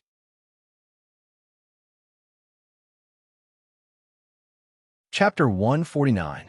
Abomination's tolerance led to Dr. Connor's insatiable appetite. After stroking Abomination's right arm, Dr. Connors was still not satisfied and set his eyes on Abomination's steel-like abs. No, I can't stand it. This dead pervert, according to Abomination's previous style, he would give Dr. Connors a hard punch to let him know that there are some things that can't be touched. But after thinking of Rog's would release, Abomination had to forcibly suppress the anger in his heart. When Dr. Connor's right hand was about to touch Abomination's abdominal muscles, Abomination decisively stepped back a few steps and then put the experimental instrument in his hand in front of him. The handover is complete, and he will leave immediately. Without any hesitation, Abomination turned and left. As he strode away, Abomination did not forget to shake his right hand that had been touched by Dr. Connors. Disgusting, extremely disgusting. After watching Abomination leave, Dr. Connors stuck out his tongue and licked his lips like a lizard. Fortunately, Abomination has left at this time. If he saw this scene, even with Rog suppression, he would not be able to help but beat Dr. Connors. At worst, he would be taught a lesson by Mu Ren afterwards. At this time, Rog didn't know what was happening in the laboratory, because now there's a guy who is S.H.I.E.L.D. on the surface, but is actually Hydra coming to his office. Hydra was waiting for Rog to take the initiative to contact them, but they didn't expect that their carefully prepared business cards were thrown directly into the trash can by Rog. After waiting for a few days in vain, they had to change their plan and take the initiative to come. Now sitting in front of Rog is Brockrum, captain of S.H.I.E.L.D.'s Quick Reaction Special Forces. Of course, compared with this identity on the surface, his other identity is a little more famous. Hydra's Crossbones. You dare to come to me directly as Hydra. It seems that you're going to end your hibernation. This is not the first time Rog has dealt with Rum. They have met a few years ago, but at that time, Rum was still an ordinary Special Forces member. At that time, Rum Special Forces received a mission to capture Rog. The result of the mission was obvious. Rum and the others failed and lost nearly half of their men. It was also because of their failure that the Black Widow Natasha decided to take action personally. Nick Fury is already old. He can't see the future of the world, just like he can't see your true personality. Since he dared to use the identity of Hydra to find Rog, Rumlow is naturally prepared for everything. The worst result is nothing more than him ending his lurking in S.H.I.E.L.D. ahead of time. At this point, even if he ended his concealment early, it was no longer important. What Hydra needed to prepare, they have already prepared 70 to 80% of it. As for the rest, they were just icing on the cake. Come on, what is the famous Hydra looking for me for? I don't think my small private military company can help Hydra. Hydra does more espionage operations. Even if it is an assassination operation, it is only targeted at some ordinary targets.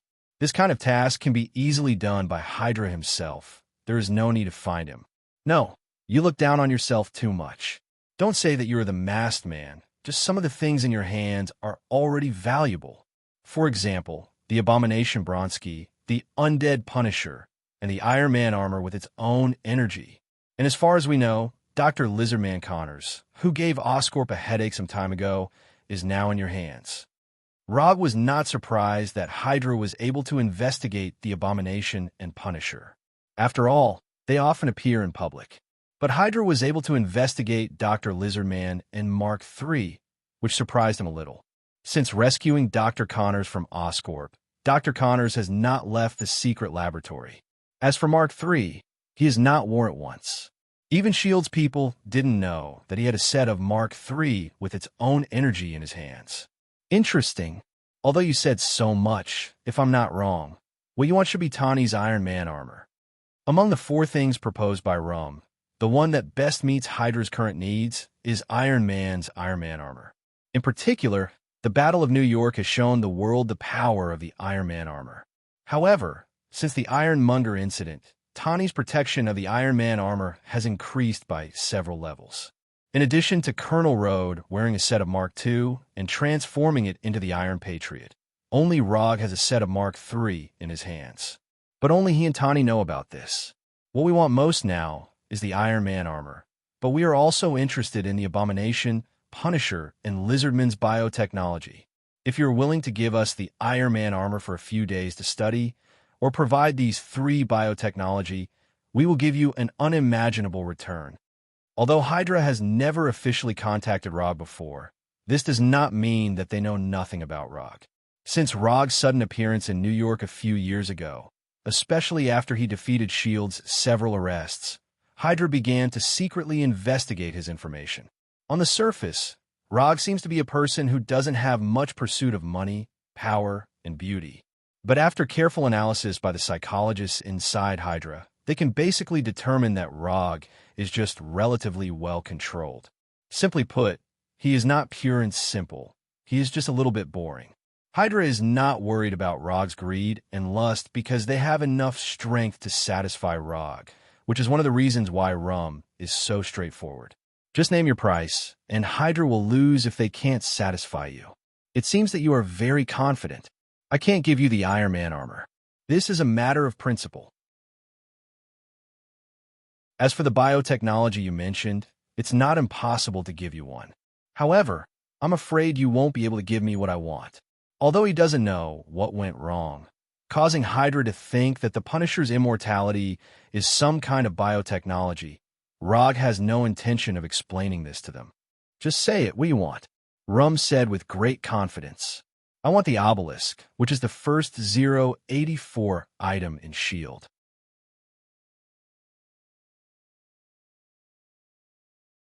Chapter 150.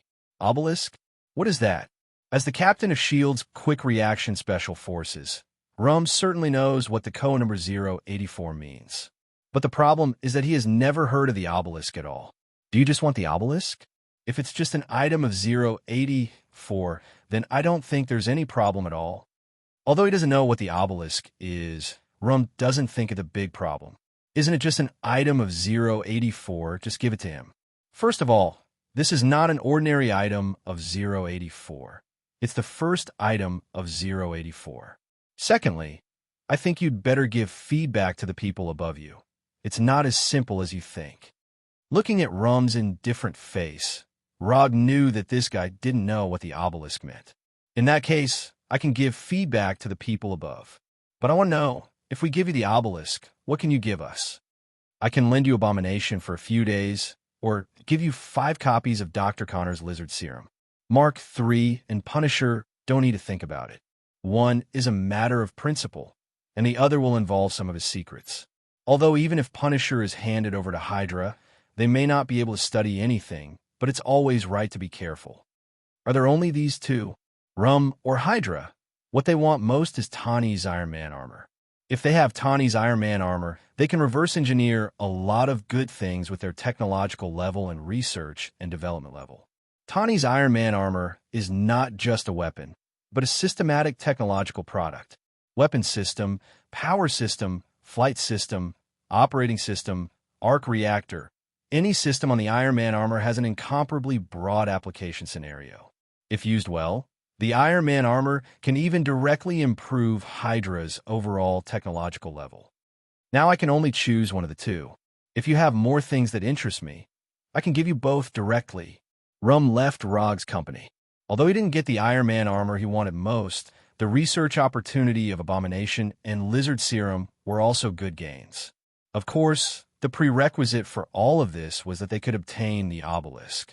After Rum left, Rog picked up the phone on the desk and called Sky and Erica into his office. From today onwards, Erica, you're responsible for teaching Sky how to fight. Erica had no objection to Rog's arrangement and directly nodded in agreement. But Erica's agreement didn't mean that Sky would agree too. I don't want to. I'm a hacker. I don't need to learn fighting. Sky directly rejected Rog's proposal. You have no right to refuse unless you can beat me or Erica. In addition, learning how to fight is also to allow you to see your parents as soon as possible. Although Sky's hacking skills weren't bad, the Shockwave Girl Sky was the role she should play in the future. When he asked Hydra for the obelisk, he had already made the decision to let Sky awaken as an inhuman ahead of time. Although he was still dissatisfied, Sky agreed in the end. As long as she could find her parents, let alone learning how to fight, she could even join S.H.I.E.L.D. He didn't know if it was because Hydra didn't get the obelisk, or if they felt that the obelisk was more valuable than what Rog had given them. After Rum left, Hydra never contacted Rog again. Rog didn't care about this. The obelisk can awaken Sky as an inhuman, but it's not the only way. Even without the obelisk, he has other ways to get the Terrigen crystal. Hydra didn't contact Rog again, and Rog didn't bother to pay attention to these guys who were doomed to fail. A week later, Rog received a message from Dr. Connors. The spider serum suitable for Gwen has completed thousands of simulation tests without any abnormal reactions that should not have occurred. After the Flying Thunder God came to the laboratory, Rog took a finger-sized syringe from Dr. Connors. Although it has undergone enough simulation tests, I still have to say, use it with caution. Rog nodded, then left the laboratory and returned to his office. After returning to the office, Rog sat in a chair without saying a word. More than 10 minutes later, he called Gwen. What should be faced must always be faced. More than an hour later, in a Chinese restaurant that had just opened a few months later, Rog saw Gwen dressed particularly well. "Why did you ask me to dinner so suddenly?" Gwen asked. Rog helped Gwen pull out the chair, then returned to his seat and said, "Let's eat first, then we'll talk about it." Gwen looked at Rog suspiciously, and then she found that they were the only two guests in the restaurant. After enjoying a pure Chinese meal with Gwen, Rog said to Gwen, "I asked you out tonight to tell you my true identity. In addition to being the president of an internet company and a logistics company, I have other identities." As soon as Rog finished speaking, Gwen replied, "I know. Your real identity is actually the president of a private military company. My dad secretly investigated your identity and told me to stay away from people like you." "Is there something wrong?" "That's not what I want to say. Yes, I also have a private military company, but that's not the point." After a pause for a few seconds, Rog continued, "Do you remember the Avengers I told you about before? Captain America, Iron Man, Masked Man, and so on? Remember, you also asked me what I thought of these superheroes." Gwen's tone became a little excited. For girls of her age, superheroes and so on have their own charm aura. "I am a masked man," Rog said directly. "You? Masked man?" If it weren't for the serious expression on Rog's face now, Gwen would definitely think he was joking. "Yes, I am the masked man." After that, Rog directly used the psychic technique to summon the 3 Tomo mask and Thunder Round fan. These things should be able to prove my identity more or less. After seeing Rog summon the mask and Thunder Round fan in a strange way, Gwen was stunned. Although there have been many people imitating the Avengers in the world since they were exposed. More than once, Gavin had seen those imitators with round fans and masks wandering around the streets. But after all, they are just imitators. Not the real masked man. Rog is the real masked man.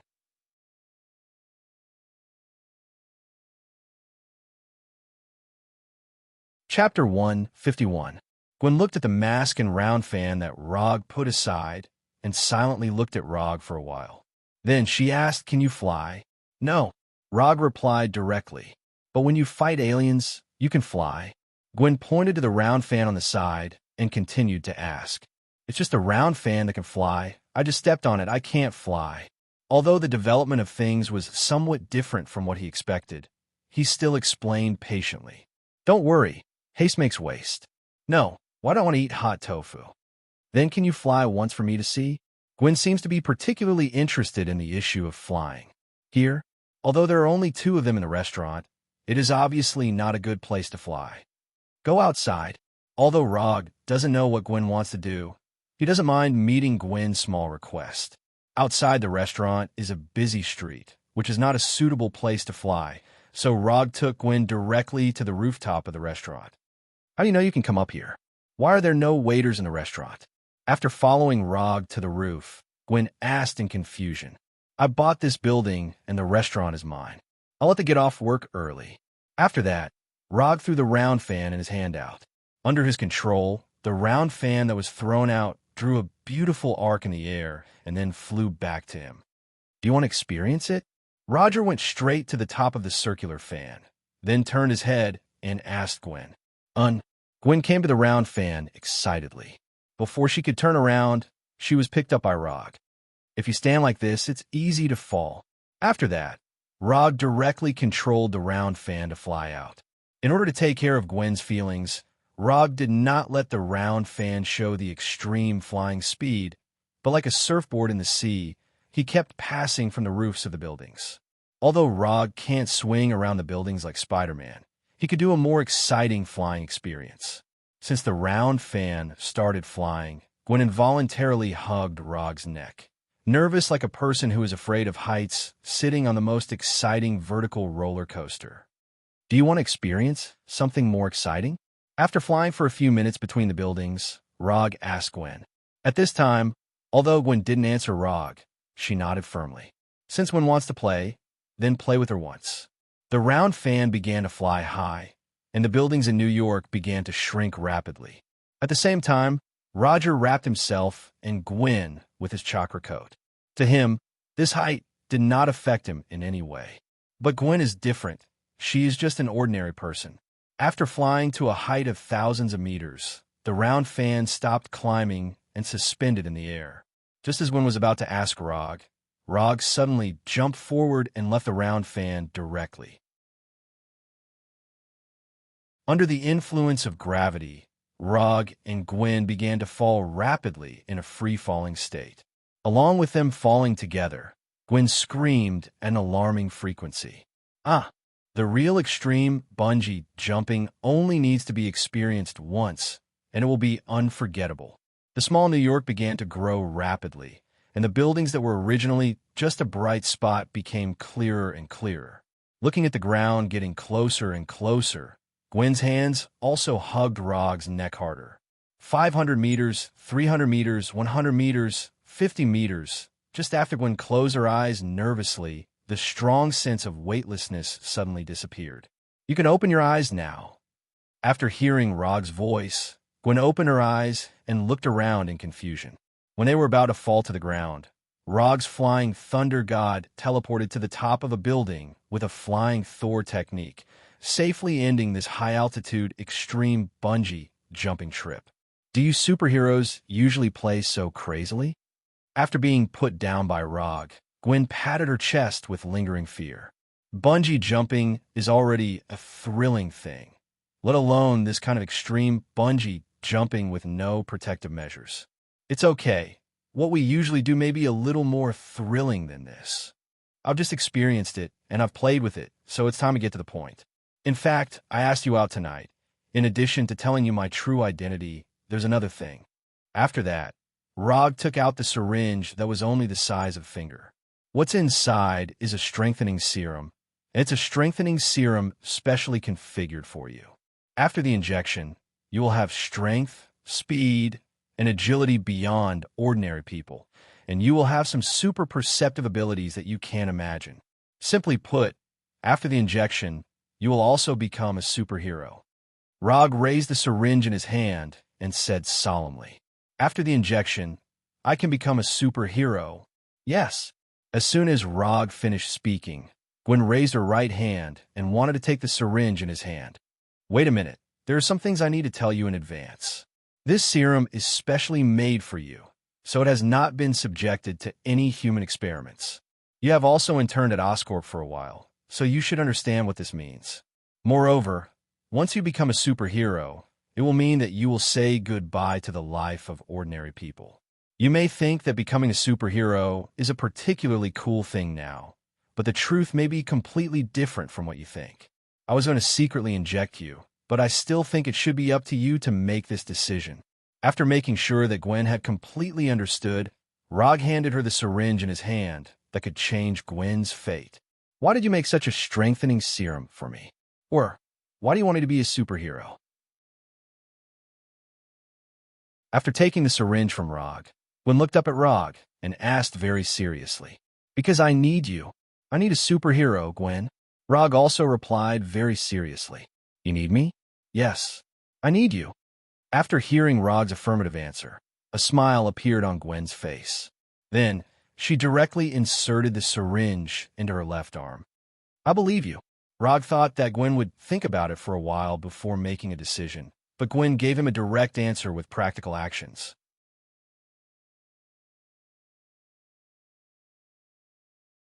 Chapter 152. You trust me so much. It has to be said that Gwen's decisiveness scared Rog a little. We're all young girls these days, so bold and daring. Times have really changed. Intuition. I believe you won't harm me. And if you don't want me to know, with your ability, you can do it without me knowing. You respect my choice, so I believe in you. After speaking, Gwen threw away the syringe that had been used, with an aura of everything under her control. Rog did not speak, but sighed slightly helplessly, and then said, "In the future, don't trust others so easily. For example, I am not the kind of superhero you imagine. Strictly speaking, I am not even a hero, let alone the kind of superhero who will save the world. I believe in my intuition." For Rog's reminder, Gwen didn't seem to take it to heart at all, and there was some excitement in her tone. Can this serum really make me a superhero? I don't seem to feel it all. Just when Gwen began to doubt whether the injected serum was effective, a feeling of exhaustion that seemed to come from the depths of her soul suddenly came up. I take back that sentence just now. Before she finished speaking, Gwen fell forward as if she had lost all her strength and fell into Rog's arms. I'll be fine after a nap. This was the last sentence Gwen heard before she lost consciousness. Looking at Gwen, who had completely fainted in his arms, Rog began to struggle. Should I send her home? Although he knew the specific address of Gwen's house, if he sent the unconscious Gwen directly home, Gwen's parents might have some inexplicable ideas. So for the sake of safety, and to avoid some unnecessary trouble, he decided to take Gwen home, back to his home. Rog guaranteed with his own personality that this was really just to avoid unnecessary trouble in the future. After sensing the flying Thor at home, Rog and Gwen disappeared directly from the rooftop. After bringing the unconscious Gwen back to his home, Rog carried Gwen directly to his bedroom. Then, he left Gwen alone in the master bedroom. A little white dragon in the waves who was good at galloping on horseback would not take advantage of others when they were in danger. This was a matter of principle. After confirming that Gavin was only unconscious because of the effect of the serum, Rog went to his study and began to design a battle suit for Gavin. He said that he was designing the battle suit, but in fact he was just redrawing the battle suit that already existed in his mind. The battle suit was mainly white and black. The upper body was mostly white, while the lower body was black. The elbows and the inside of the arms were classic red spiderweb design. The headgear was also mainly pure white, but the outline of the eye sockets had been changed to red stripes. In addition to the color being different from the other spider suits, this spider suit belonging to Gavin also had a hood. The outer layer of the hat was also white, while the inner layer was in the form of a red spider web. After drawing the sketches of the battle suit and noting the body's data, Rog sent the designs to Erica and asked her to make as many arrangements as possible. After doing all this, Rog used chakra perception to sense Gwen's current life energy state, and then came to the guest room. The master bedroom was given to Gwen, so, of course, he could only sleep in the guest room. The night was silent. Early the next morning, before Gwen got up, Rog specially prepared a large breakfast. If he remembered correctly, after being bitten by the mutant spider, Peter Parker showed a behavior of eating a lot to replenish his energy. It's better to be prepared than not to be prepared. After preparing breakfast, Rog did not go to the master bedroom to wake Gwen up, but came to the living room and played Berserker's Creed that he had not yet cleared. He just used chakra perception to sense Gwen's state and found that Gwen had gotten up and was now washing in the bathroom. Just after he completed an assassination mission, he heard footsteps coming from the side. Following the sound of footsteps, he turned his head and saw a scene that made his heart beat faster, even though he had been on the battlefield for a long time. After washing up, Gwen came to the living room, but at this time, she was not wearing yesterday's clothes, but Rog's white shirt. The shirt that was just right for Rog was obviously much looser and bigger on Gwen. and it was directly worn with the effect of disappearing under the shirt.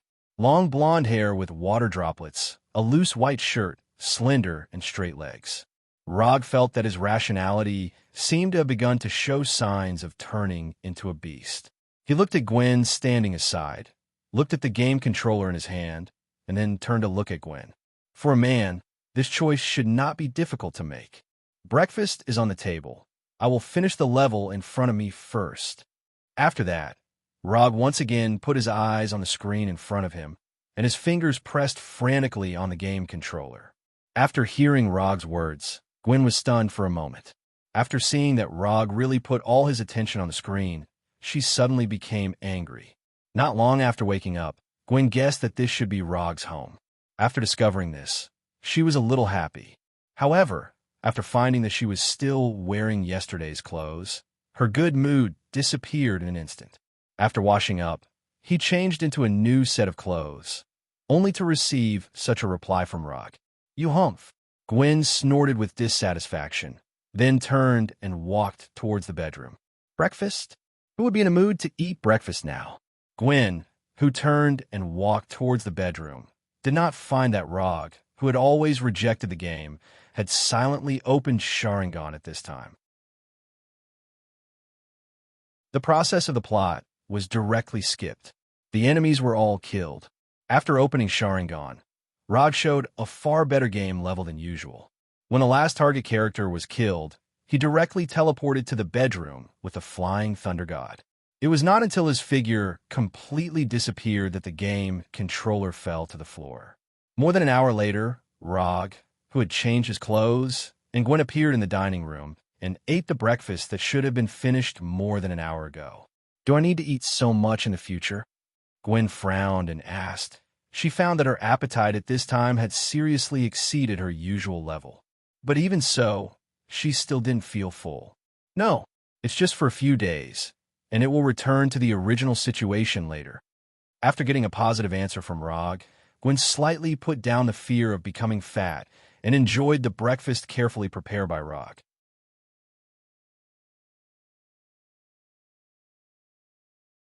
Chapter 153. Wait, isn't there something wrong? After a few minutes, Rog realized that there seemed to be something wrong with the scene just now. It should be that she hasn't galloped for a long time, so her reaction was a little slow. But fortunately, Gwen didn't seem to notice this. After breakfast, Rog sent the Flying Thunder God to his office and introduced Gwen to Sky and Erica. Erica, on the other hand, didn't react. She simply looked at Gwen curiously. Sky, on the other hand, showed an I knew it look. Rog chose to ignore Sky's malicious smile. "She's just a kid, don't worry about her." Later, Rog Flying Thunder God again and took Gwen to the warehouse where Dr. Connor's laboratory was located. "Gwen, why are you here?" Dr. Connors is no stranger to Gwen. When Gwen was an intern at Oscorp, she interned at his laboratory. "Dr. Connors?" After seeing Dr. Connors, Gwen also showed a shocked look. Several months ago, Oscorp announced that Dr. Connors died unexpectedly because of an experimental accident. It was because of this that Gwen ended her internship at Oscorp ahead of schedule. That's a bit complicated to explain. I'll tell you slowly later. The serum you injected yesterday was developed by Dr. Connors. Now is not a good time to explain the grievances between Dr. Connors and Oscorp. So Rog interrupted their conversation in time and directly ended the topic that would be long once they talked about it. In addition to Dr. Connors, Frank the Punisher and Bronsky the Abomination were also in the warehouse at this time. After introducing the Punisher and the Abomination, Rog took Gwen to a building near her home. "You haven't been back all night. Go back and say you're safe. I'll come back to you in the evening." After saying goodbye to Gwen, Rog once again teleported to Dr. Connor's laboratory. Taking Gwen to the company and coming to this warehouse was just to let Gwen officially enter his life circle. As for the rest, there would be time to slowly introduce it to Gavin in the future. After returning to the laboratory, Rog went directly to Dr. Connors and went straight to the point. "First of all, thank you for your hard work during this period of time. Later, I will ask Frank to give you a Swiss bank note as my small gift to you. Now that Gwen has injected the spider serum, there is no need to continue to limit Dr. Connors here. From a personal point of view, he was very grateful for the doctor's efforts during this period of time. So he intended to give freedom back to Dr. Connors. Doctor, if you're willing, you can leave right away. But before you leave, I will leave a curse mark on your tongue. This curse seal won't cause you any harm. It's just to ensure that you won't leak out any secrets related to me. For example, the formula for the spider serum and the identity of Gavin and me.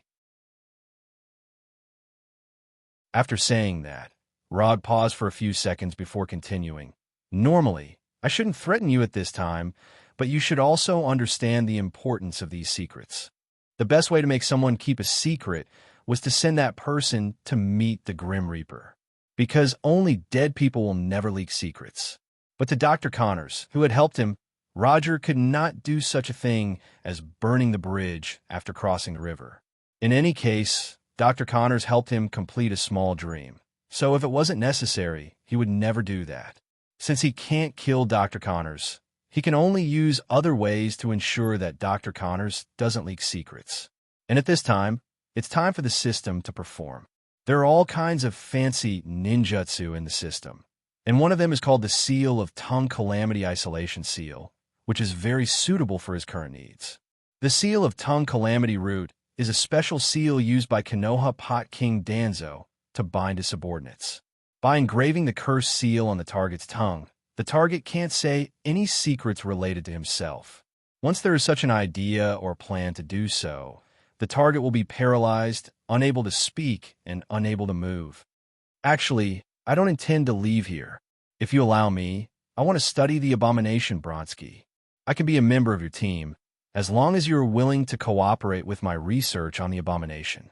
Rog thought that Dr. Connors would refuse, but he didn't expect that Dr. Connors would be willing to stay on his own initiative. And the reason for staying is the abomination. If I remember correctly, they just met some time ago, right? Did something happen between them? Or is it because of the attraction of the same color? The green-skinned abomination and the green-skinned Dr. Lizard, it seems that they really may be attracted to each other. While waiting for Rog's consent, Dr. Connors looked at the abomination in the corner of the warehouse, and then stretched out his long tongue with obvious lizard characteristics and licked his lips. After witnessing Dr. Connors' inadvertent move, Rog thought of a mixed-gender character with the same fanatical scientific research spirit. Well, okay, if you need, I can let the abomination cooperate with your experiment. But the premise of the experiment is that you can't threaten the safety of the abomination's life, nor can you cause serious psychological trauma to him. He has been stimulated before, so his psychological endurance may be a little fragile. Rog agreed to Dr. Connors' request, and the addition of Dr. Connors can also make up for the team's technical disadvantage. As for the abomination, Rog doesn't think he will have any opinions about it. After dealing with the issue of Dr. Connors' departure, he returned to his office with the Flying Thunder God and thought about what to do next. Although Gwen has been injected with spider serum, there is still a long way to go before she becomes a real Spider-Gwen, so she still needs to be trained a little. But before that, he had to prepare all the equipment that Gavin needed. For example, battle suits, cobweb launchers, etc. The battle suits have been handed over to Erica and should be done soon. The cobweb launcher is a little more troublesome because the launcher needs to be remade. As for the sticky solution in the launcher, Oscorp just happens to have the right one. It seems that someone will have to go to Oscorp again. The last time it was the Abomination who went to get the instrument, so this time it will be the Punisher. Rog feels that he likes Oscorp more and more.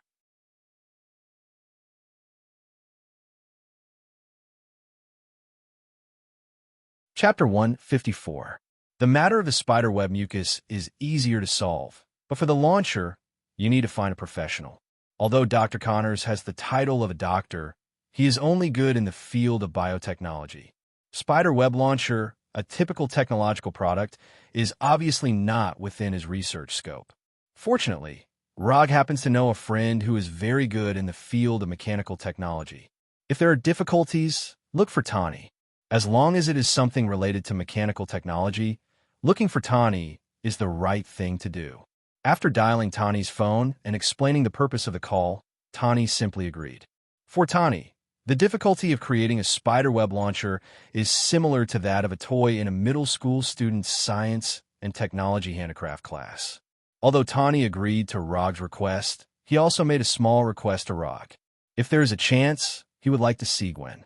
Tani has known Rog for a long time, but he has never seen Rog so concerned about a girl. The nature of curiosity and gossip is not limited to girls. For Tani's small request, Rog had no reason to refuse and agreed directly. Anyway, Tani will see Gwen sooner or later, especially after Gwen really becomes a Spider-Woman. In the afternoon, Erica came to Rog's office with a cardboard box. Inside the cardboard box was the spider suit that Rog specifically asked for last night. This is the only benefit left in a capitalist society. As long as you're willing to spend money, efficiency is not a problem at all. Not to mention just a piece of clothing. Even if you want the main battle tank of the UA military, they will get it in the shortest time and then pack it up and send it to your home. The commissions for these days will be postponed for a week. If someone disagrees, cancel his order directly. After a few months of continuous efforts, Konoha Private Military Company has thoroughly established a foothold in this industry and has also made a lot of reputation. With the increase of fame, more and more customers have come to commission. But up until now, only Rog, the Punisher, and the Abomination had carried out the mission. The Punisher will go to Oscorp in the next few days, and the Abomination will cooperate with Dr. Connors to do some experiments. As for Rog himself, he had to complete Gavin's training as soon as possible. Therefore, for the next week, the Wooden Dummy Private Military Company would be in a situation where there would be no combatants. But even so, Rog had no plans to expand the company.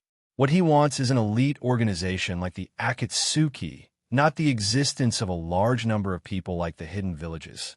When the night came, Rog and Gavin appeared together in a Western restaurant that had just opened a few months ago, but had already become quite famous. After entering the restaurant, Gavin found that there were no guests here, just like the Chinese restaurant last night. "Is this also your restaurant?" Gavin asked thoughtfully. "Yes.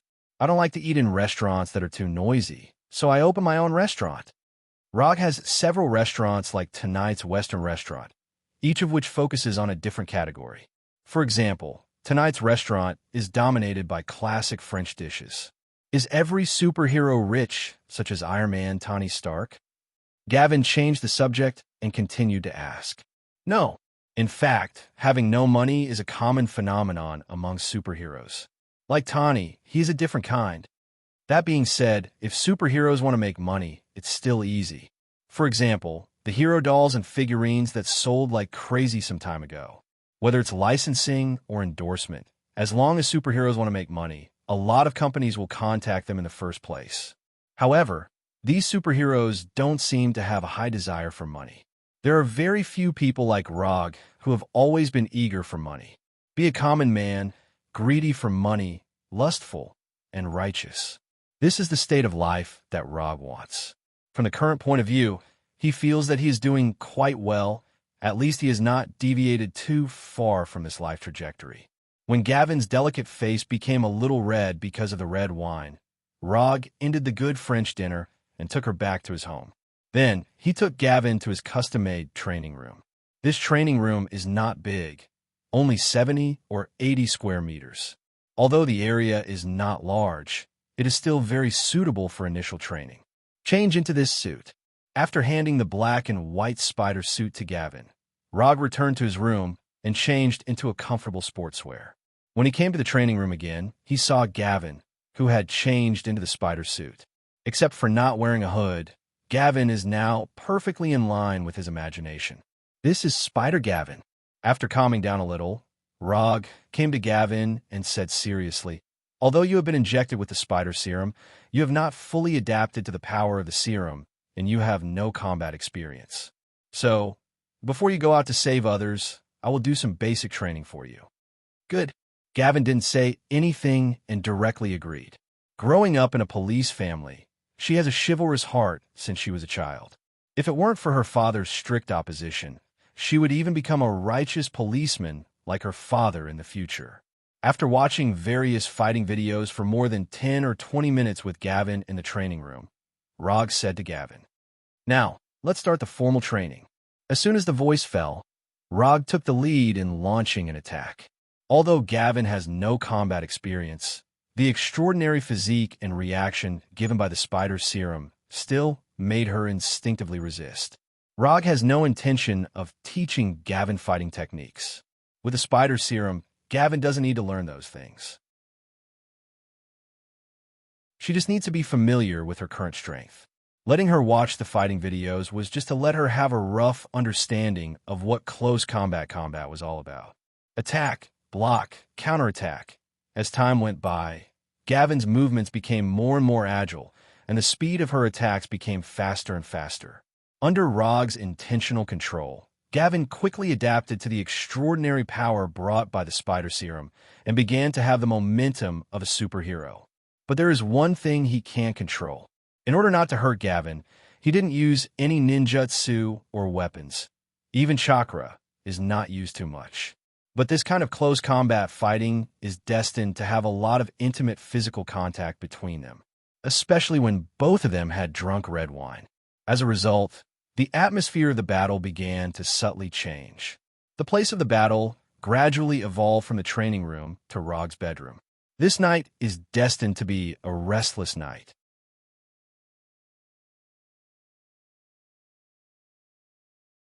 Chapter 155. Happy days always pass very quickly. It has been almost a week since Rog started training Gavin. In this week, Gavin has changed from a person with no combat experience to a person who can fight with Rog. Of course, the premise of all this is that Rog does not use ninjutsu and jinjutsu. Anyway, after this week's personal guidance, Gavin has met all the prerequisites to become a superhero. In general, everything is similar to Rog's plan, except for the cobweb launcher he asked Tani to make. A week ago, he asked Tani to make a pair of cobweb launchers suitable for Gavin, and he made some small suggestions about the cobweb launcher. Then, he received a pair of cobweb launchers that seriously exceeded his expectations. The cobweb launcher made by Tani is bracelet-shaped as a whole, with an interface to change the cobweb mucus at any time, and a variety of cobweb launch modes are set up. Rog only wanted an ordinary, pure cobweb launcher, but Tani obviously didn't take his suggestion to heart. So he received a cobweb launcher with a variety of cobweb launch modes built in. In addition to the conventional cobweb launch, this pair of cobweb launchers also have rapid fire, electric shock cobweb, bouncing cobweb, separating cobweb, cobweb grenades, and a series of launch modes that he hasn't figured out yet. Regardless of whether these cobweb launch modes are useful or not, it's always right to install them first. This cobweb launcher, which is obviously from a mind of a boy in science and engineering, made him think of the spider suit that Tani designed for Spider-Man in the future. The cobweb launcher was built by Tani, and the cobweb mucus was built by Dr. Connors. To be precise, it should be improved by Dr. Connors on the basis of the viscous solution invented by Oscorp. After testing, the cobweb solution improved by Dr. Connors has a super high tensile resistance, and its load-bearing performance is also very good. Even the existence of Abomination, which is amazing, can swing around the building through the cobweb without worrying about the cobweb breaking. There were still a few hours before night fell, but Gavin was already eager to try. If it weren't for Rog's insistence that she only set off at night, she wouldn't have been able to hold back her excitement and would have started her first righteous patrol. Gavin waited excitedly for the night to come, while Rog browsed the latest news of Oscorp in his study. He didn't know if Oscorp was in a serious state of reverse recently. A few days ago, the Punishers visited Oscorp, and 2 days ago, they experienced a serious violent invasion. And according to Oscorp's announcement, the violent invasion 2 days ago was a premeditated, vicious invasion. The violent invaders also stole several combat armor prototypes that Oscorp was developing. However, Oscorp did not release the stolen prototype data. Not even the least pictures were released. Since the official debut of Tani's Iron Man armor, combat armor has become the research and development goal of many large groups. Although Oscorp's main focus is in the field of biotechnology, it does not mean that they are ignorant of the field of mechanical technology. With Oscorp's financial resources and research and development level, it is not difficult to develop several combat armor. Rog was not interested in what armor Oscorp lost. He just didn't want these armors to have any impact on Gavin's novice mission. After thinking about it for a few minutes, he decided that it was better to be steady. After nightfall, Spider Gavin set off. But what Gavin didn't find was that not long after she set off, a shadow clone followed her silently. After all, Gavin is still a newcomer, although she has enough power to protect herself and can easily deal with those conventional criminals. But the problem is that this is New York. In this city, anything can happen. When Gavin started her first superhero action, Rog also began to attack the last few levels of Berserker's Creed. Time passed little by little, and just when Rog thought that Gavin's action tonight would draw a perfect end, he suddenly received feedback that the shadow clone was lifted. It's really what you're afraid of. After sensing the flying Thor technique on the spiderweb launcher, Rog directly left the living room with the flying thunder god and teleported to Gavin's side. As soon as the teleportation ended, he saw a scene like a battlefield, and Gavin, who was breathing rapidly. At this time, Gavin was standing on the top of a building, looking down at the street below. Following Gavin's gaze, you can see a 3 or 4 meter tall steel creature. To be precise, it's a steel rhinoceros with machine guns and missile launchers hanging on its body. At first sight of this guy, Rog recognized his identity. Rhinoceros Alexei Sissivik. I'm a rhinoceros. I said I would come back. After using the machine guns on the rhinoceros armor to penetrate 5 or 6 police cars in front of him, Alexei took the initiative to open the armor on his head and shouted excitedly at the police opposite him. Relying on the powerful firepower of the armor, Alexei forced the New York police officers to retreat. Behind Alexei, there were 7 or 8 punks who were also wearing rhinoceros headgear. These punks kept going in and out of the bank next to them, throwing bags of US dollars into the heavy trucks that had been prepared. Boom, boom, boom. Alexei, wearing the rhinoceros armor, blocked all the police alone, and the small missiles fired by the armor directly turned the police cars that came to support into fireballs. Ha ha! A New Yorker's fear, this is the power of the rhinoceros. After saying that, Alexei once again started shooting like a madman. You did a good enough job tonight. Leave the guys below to me. As soon as the voice fell, Rog summoned the 3-tomo mask and the Kusanagi sword. Then, he jumped directly from the top of the building. You dare to hit my woman, you're really tired of living. To some extent, Rog is a very protective person. And protective means that he will give extremely cruel retribution to those who hurt the people he cares about. Under the influence of gravity, Rog came in front of Rhinoceros Alexei like a meteorite falling from the sky. Then, under the gaze of everyone around, he directly cut off the right arm of the rhinoceros armor. Lightning release, 1,000 birds blade.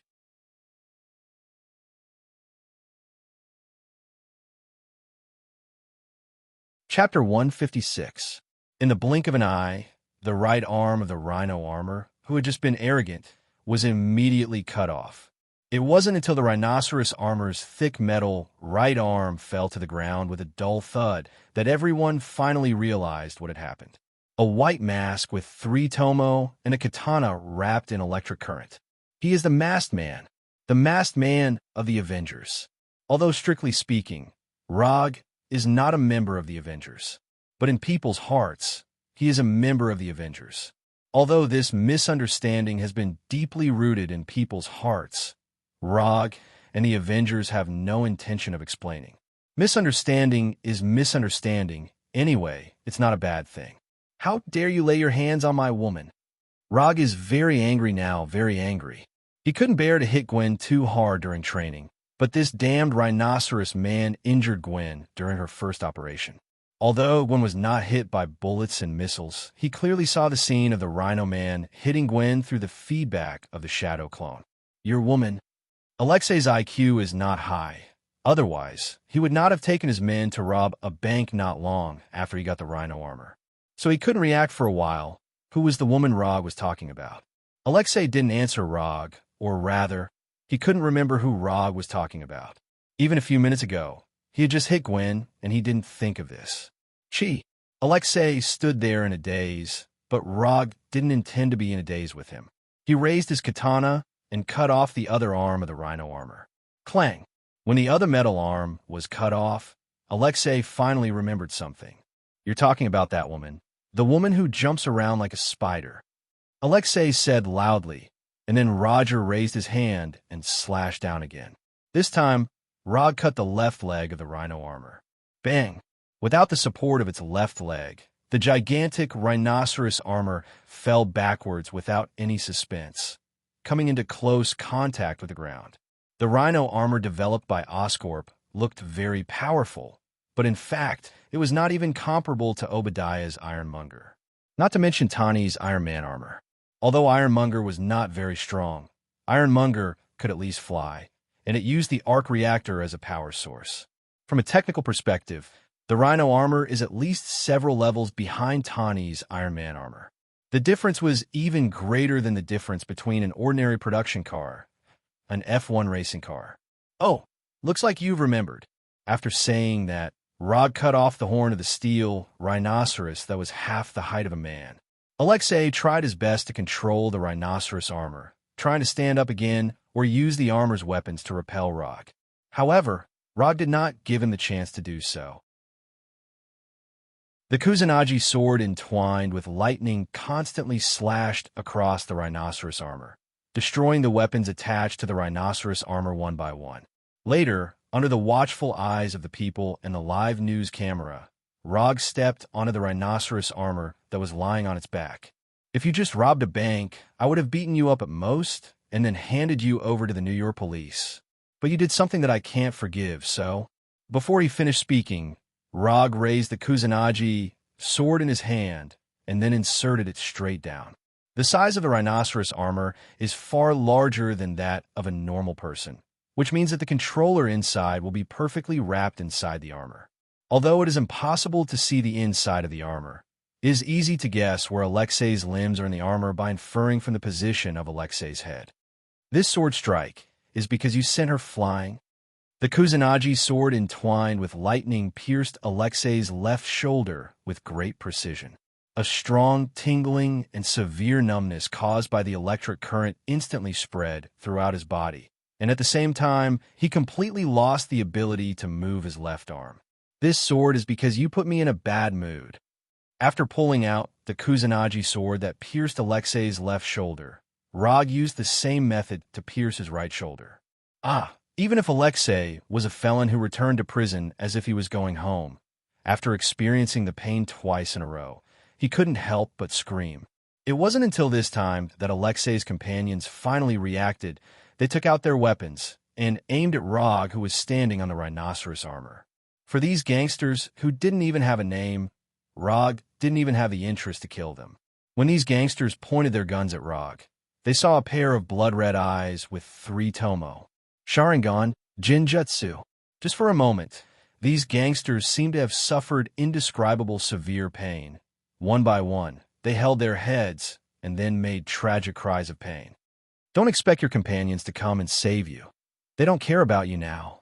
After that, Rog pulled out the Kusanagi sword that pierced Alexei's right shoulder and then pointed the tip of the sword at Alexei's forehead. No, you can't kill me. Oscorp asked me to do it. You can't kill me. Looking at the Kusanagi sword that was only a dozen centimeters away from him, Alexei said quickly, Oscorp? Alexei's plea for mercy succeeded in winning him a chance of survival, and it also made Rog think of a less humane way to test weapons. Actual combat test.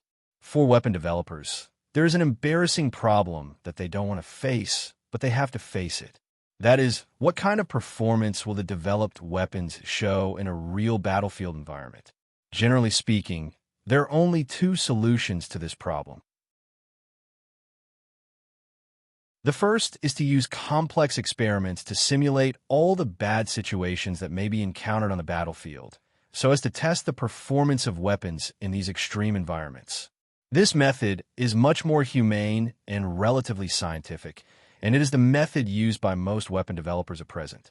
However, No matter how complex and scientific the simulated environment is, it can never replace the real battlefield. And the high cost of testing is not something that every weapon developer is willing to bear. Therefore, there is a second test method, actual combat test. The developed weapons are provided to small mercenaries or some special people for free or at a low price, so that they can conduct real combat tests and finally recover these test results. As for the safety of the tester's life, it is not in their consideration at all.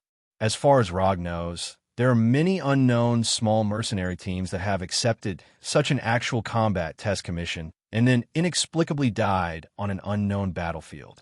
Generally speaking, the second test method is only used by small weapon developers or those who can't afford to pay for it. There is no need for such a behemoth like Oscorp to use this method. But judging from Alexei's current appearance, what he said should be true.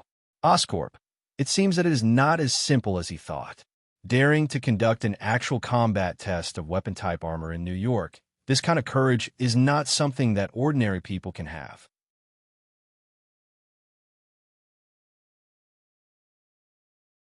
Chapter 157. After going back, let Sky investigate Oscorp. Maybe there will be unexpected gains. After seeing ROG stop for a while, Alexei finally breathed a sigh of relief. Although he doesn't look very smart, that doesn't mean he's really stupid. At some point, he has a wit that is completely inconsistent with his appearance.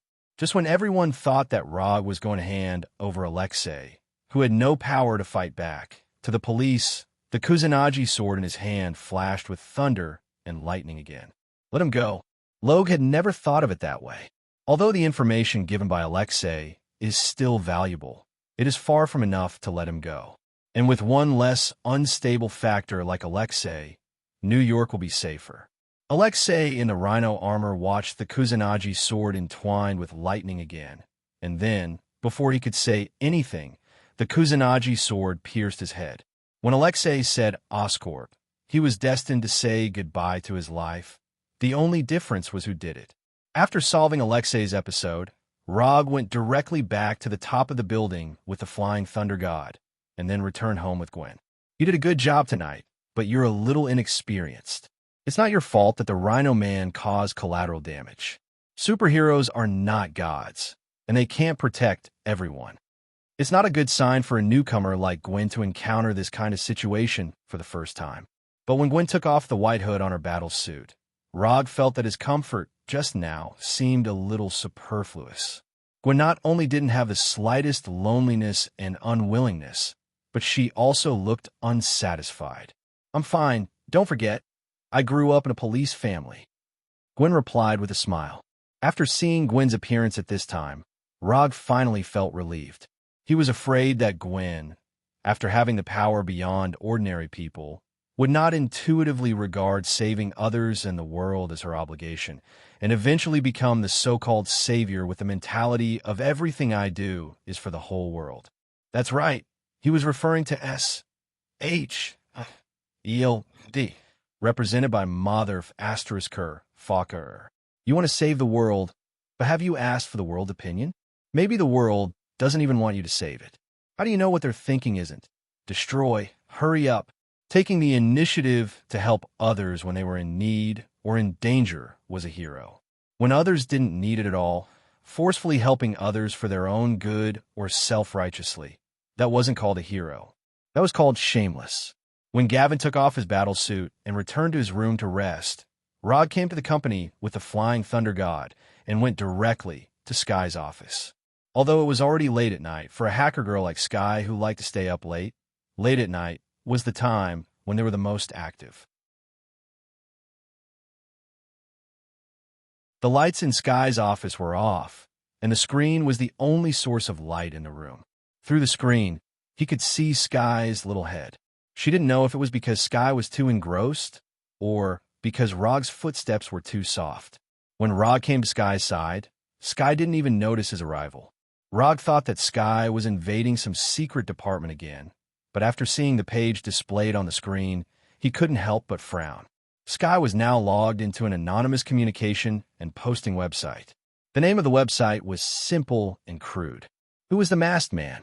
Since the Avengers officially appeared, Guessing the true identity of the masked man has become a new way for people to pass the time. Rog had heard of the website, Who is the Masked Man, before.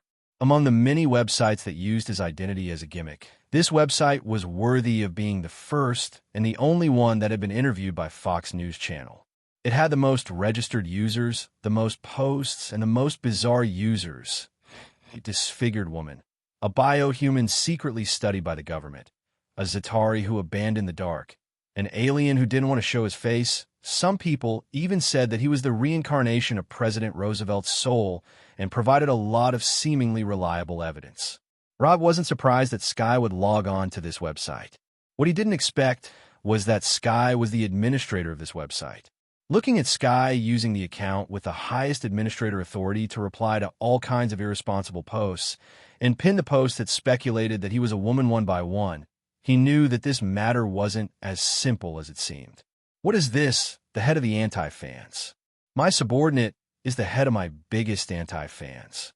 Rog felt like he had seen this situation before. At this time, Sky was still replying to all kinds of speculation posts. The speed of her fingers typing on the keyboard was even faster than Rog's sword dancing. This masked man is really shameless. He actually uses a mask to increase his sense of mystery. Too shameless. Rog glanced at the content of the post that Sky was replying to and said silently, "That's right. Everyone else has openly revealed their identities. Only Sky, who was replying to the post, instinctively replied." Then she realized that something was wrong. Without the slightest hesitation, Sky's right hand swiped across the messy desk, and a metal kunai that looked exactly like the Thor appeared in her hand. The next second, the kunai flew towards Rog. Her reaction was very sharp, and she was very decisive. But it was useless. Although Rog was right next to Sky, and he didn't dodge, the kunai still seriously missed its target and hit the wall behind him. Then, it was ruthlessly bounced away. "Why are you here?" After discovering that it was Rog, Sky closed the page and asked loudly, "Why can't I be here?" Rog answered calmly, "When did you get here? You just got here, right?" Sky paused for a moment and continued to ask, "When you pinned the post that suspected that I was a Japanese woman dressed as a man." Rog continued to reply calmly. Sky was silent, her hands crossed over her chest, looking like a dead pig that wasn't afraid of boiling water. "Since you're so energetic, you shouldn't mind helping me check something. I want you to invade the central control mainframe of Oscorp. I want to know all the projects that Oscorp has been researching recently. If you need external hardware support, I can let the Punisher or Shadow Clone assist you." Of course, a small rhino armor couldn't arouse his interest. But after knowing that Oscorp might be conducting actual combat tests, he became interested in a bioelectricity project of Oscorp.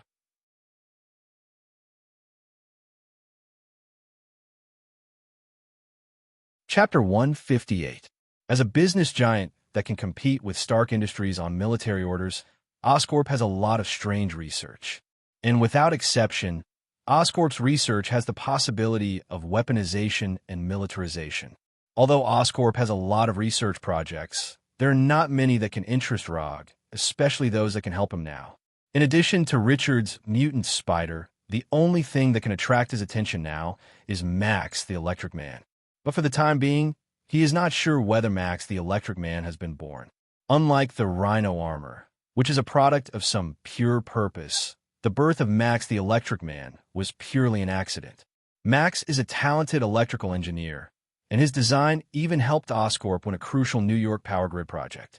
But unfortunately, Oscorp didn't pay attention to him and regarded him as a dispensable low-level employee. Until Max's birthday, he fell into a water tank with mutant electric eels. If Rog's memory is correct, that's how the Electric Man was born. But he's not sure now whether the Electric Man will be born as he remembers. If the Electric Man is born, then he doesn't mind having a pleasant lightning exchange with the Electric Man. If not, those mutant electric eels can also satisfy his curiosity a little. Rog is not angry. After finding that Rog was not as angry as she thought, several ideas came to Sky's mind. Then, she changed back to her previous fearless appearance. "I can help you investigate all the research projects of Oscorp, but I want a reward." Sky suddenly said, "Reward? What reward do you want?" This is the first time Sky has offered a reward. After being reminded by Sky, Rog remembered that he never seemed to have given Sky any reward. In fact, not only Sky, but even Abomination and Punisher, he didn't give any reward. However, he remembered that Erica would give them a huge sum of money every month as their monthly remuneration. It's better to give them a huge sum of money than to ask for their well-being. Simple and crude, but very effective. Tell me, what reward do you want? Since Sky has taken the initiative to ask this question, Rog doesn't mind fulfilling her wish. It's simple. I hope that you can be my combat instructor. Sky directly stated the reward she wanted, and then she heard Rog's decisive answer. No, I don't have the time. Change it to another one. Rog rejected Sky's request without hesitation. He could tell at a glance what Sky was up to. She felt that Erica's teaching was too strict, so she wanted to replace him as the coach. Then, she could reduce or even end the training through his reluctance to lay his hands on women. Wasn't this little brat underestimating his intelligence? Rog seemed to have overlooked one point. Sky was actually about the same age as Gavin. Excuses? They're all excuses. Even if you don't have the time, don't you still have those shadow clones that can turn into smoke? Sky also decisively rejected Rog's proposal. Forget it. If you can find out the details of all Oscorp's research projects, I can let the shadow clone train you for a month. Looking at Sky's determined look, Rog chose to take a step back. It was better for the shadow clone to train Sky than for him to train her himself.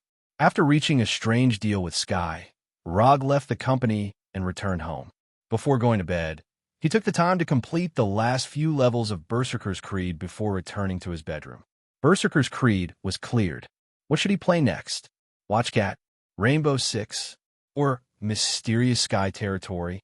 Time flew by, and more than half a month passed unknowingly. Since encountering the unstable factor of the rhinoceros in the first operation, Gavin's following actions have been incredibly smooth.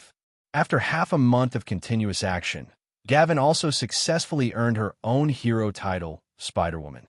Just as Rog considered whether to guide public opinion and give Gavin a more pleasant hero name, Gavin herself was very happy to accept the title of Spider-Woman and even accepted an informal interview for it.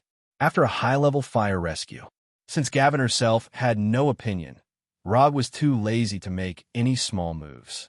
And the two titles of the Masked Man and Spider-Woman were a good match. Gavin's side was going well, but Sky's side was in an unimaginable deadlock. More than half a month later, Sky cracked all the databases and firewalls related to Oscorp. Then, she got a lot of useful and useless information and data. It was useful because what she investigated was confidential information about Oscorp. If she was willing to give this information to Oscorp's competitors, Oscorp would not fall to the bottom, but at least it would be badly hurt. But the problem was that this information had no significance to Rog. Through this information, he knew all the project that Oscorp was now researching. However, he only knew the general idea and name of the project. As for the specific progress and research results of the project, he didn't see a word.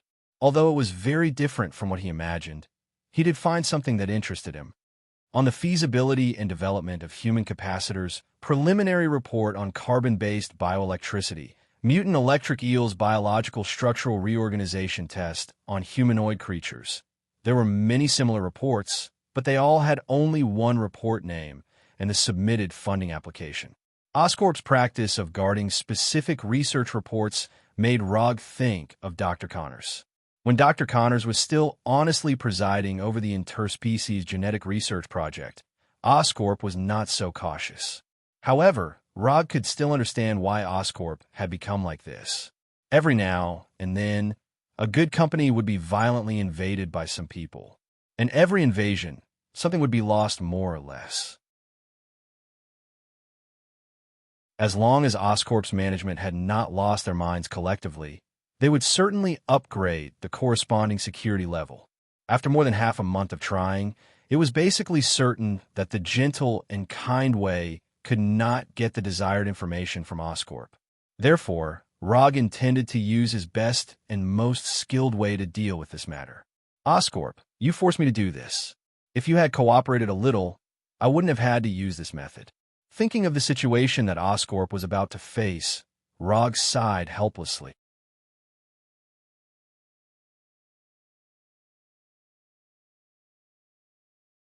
Chapter 159. After nightfall, 50 Loki with antler helmets attacked all of Oscorp's research institutes. Whether it was those that everyone knew on the surface or those that secretly seemed to have nothing to do with Oscorp.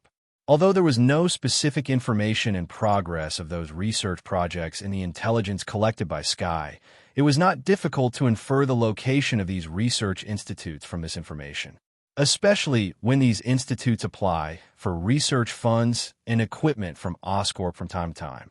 After sending out the 50 shadow clones that turned into Loki, Rog waited in the office. While waiting for the shadow clone's feedback, he was not idle, but opened a game guide and browsed it.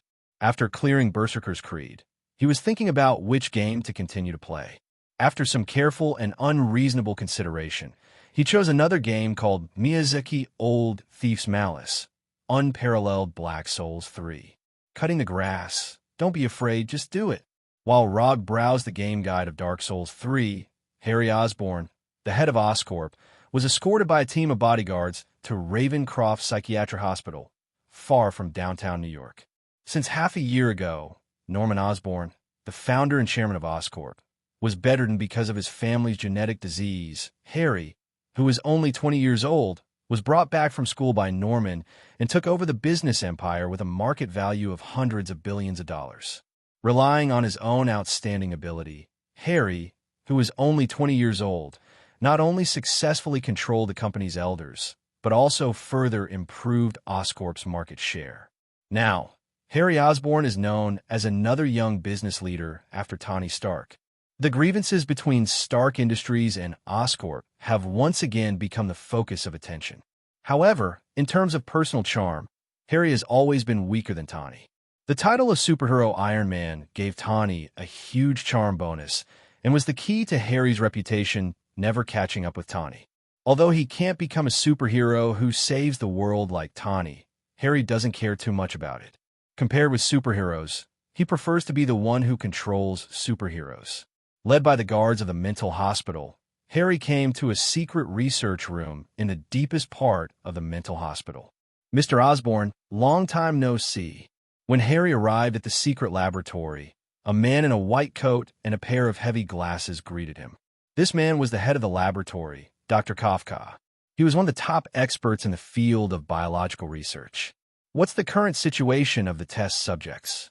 Harry ignored Dr. Kafka's flattery and went directly to the central control room of the laboratory.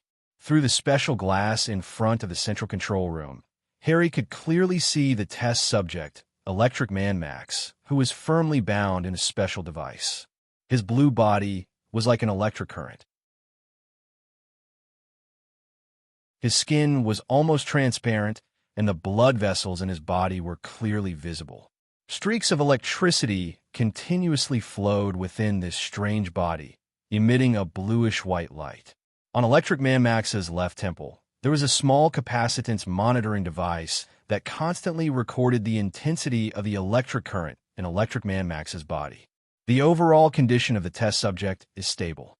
With the brainwashing technology provided by Hydra, we have been able to initially control the behavior of the test subject. Using military-grade biological stimulation electrodes and high-strength capacitors produced by the group, we have also completed the development of the test subject's ability. Dr. Kafka confidently reported the current progress.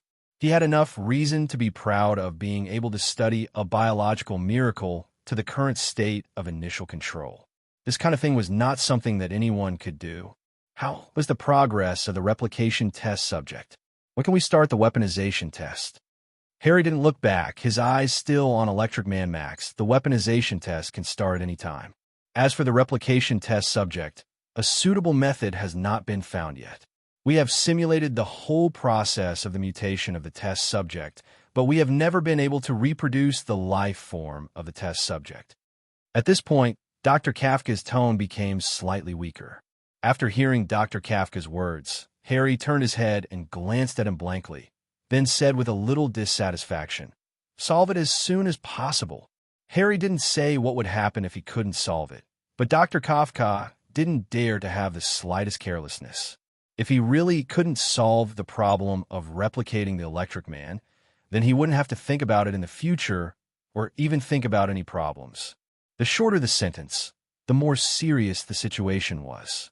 Dr. Kafka hadn't been in contact with Harry for a long time, but he knew very well that this young man was more terrifying than those old foxes who had been in the business world for decades.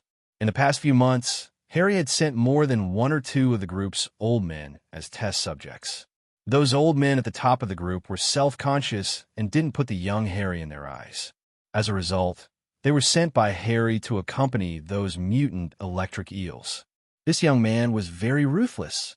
A few minutes later, just as Harry was about to leave the laboratory, the guard in charge of guarding the psychiatric hospital suddenly reported a message. "Someone has invaded. It's the man who took Dr. Connors away last time." Rog didn't ask the shadow clone to secretly invade. Anyway, the shadow clone now looked like Loki. Even if Oscorp was dissatisfied, it was impossible to trace it back to him. If you have any opinions, go to Asgard to find Odin for feedback. If you can see Odin. Although the guards of the psychiatric hospital were pretty good, they were still too insignificant in front of Rog's shadow clone. Almost without wasting much time, the shadow clone broke through the heavy guards of the psychiatric hospital and quickly came to the laboratory. "The actual test target is here. Let the test subject do it." Harry, standing in the central control room, gave orders unhurriedly. Compared with the nervous experimenters and guard around him, Harry was as calm as a person from another dimension. Dr. Kafka wanted to continue to say something, but when he saw the heavily armed guards being hit one by one like puppets, he went directly to a computer and entered a series of instructions. The next second, the special device that bound the Electric Man Max was opened, and an Electric Man, wrapped in electric current, slowly floated out.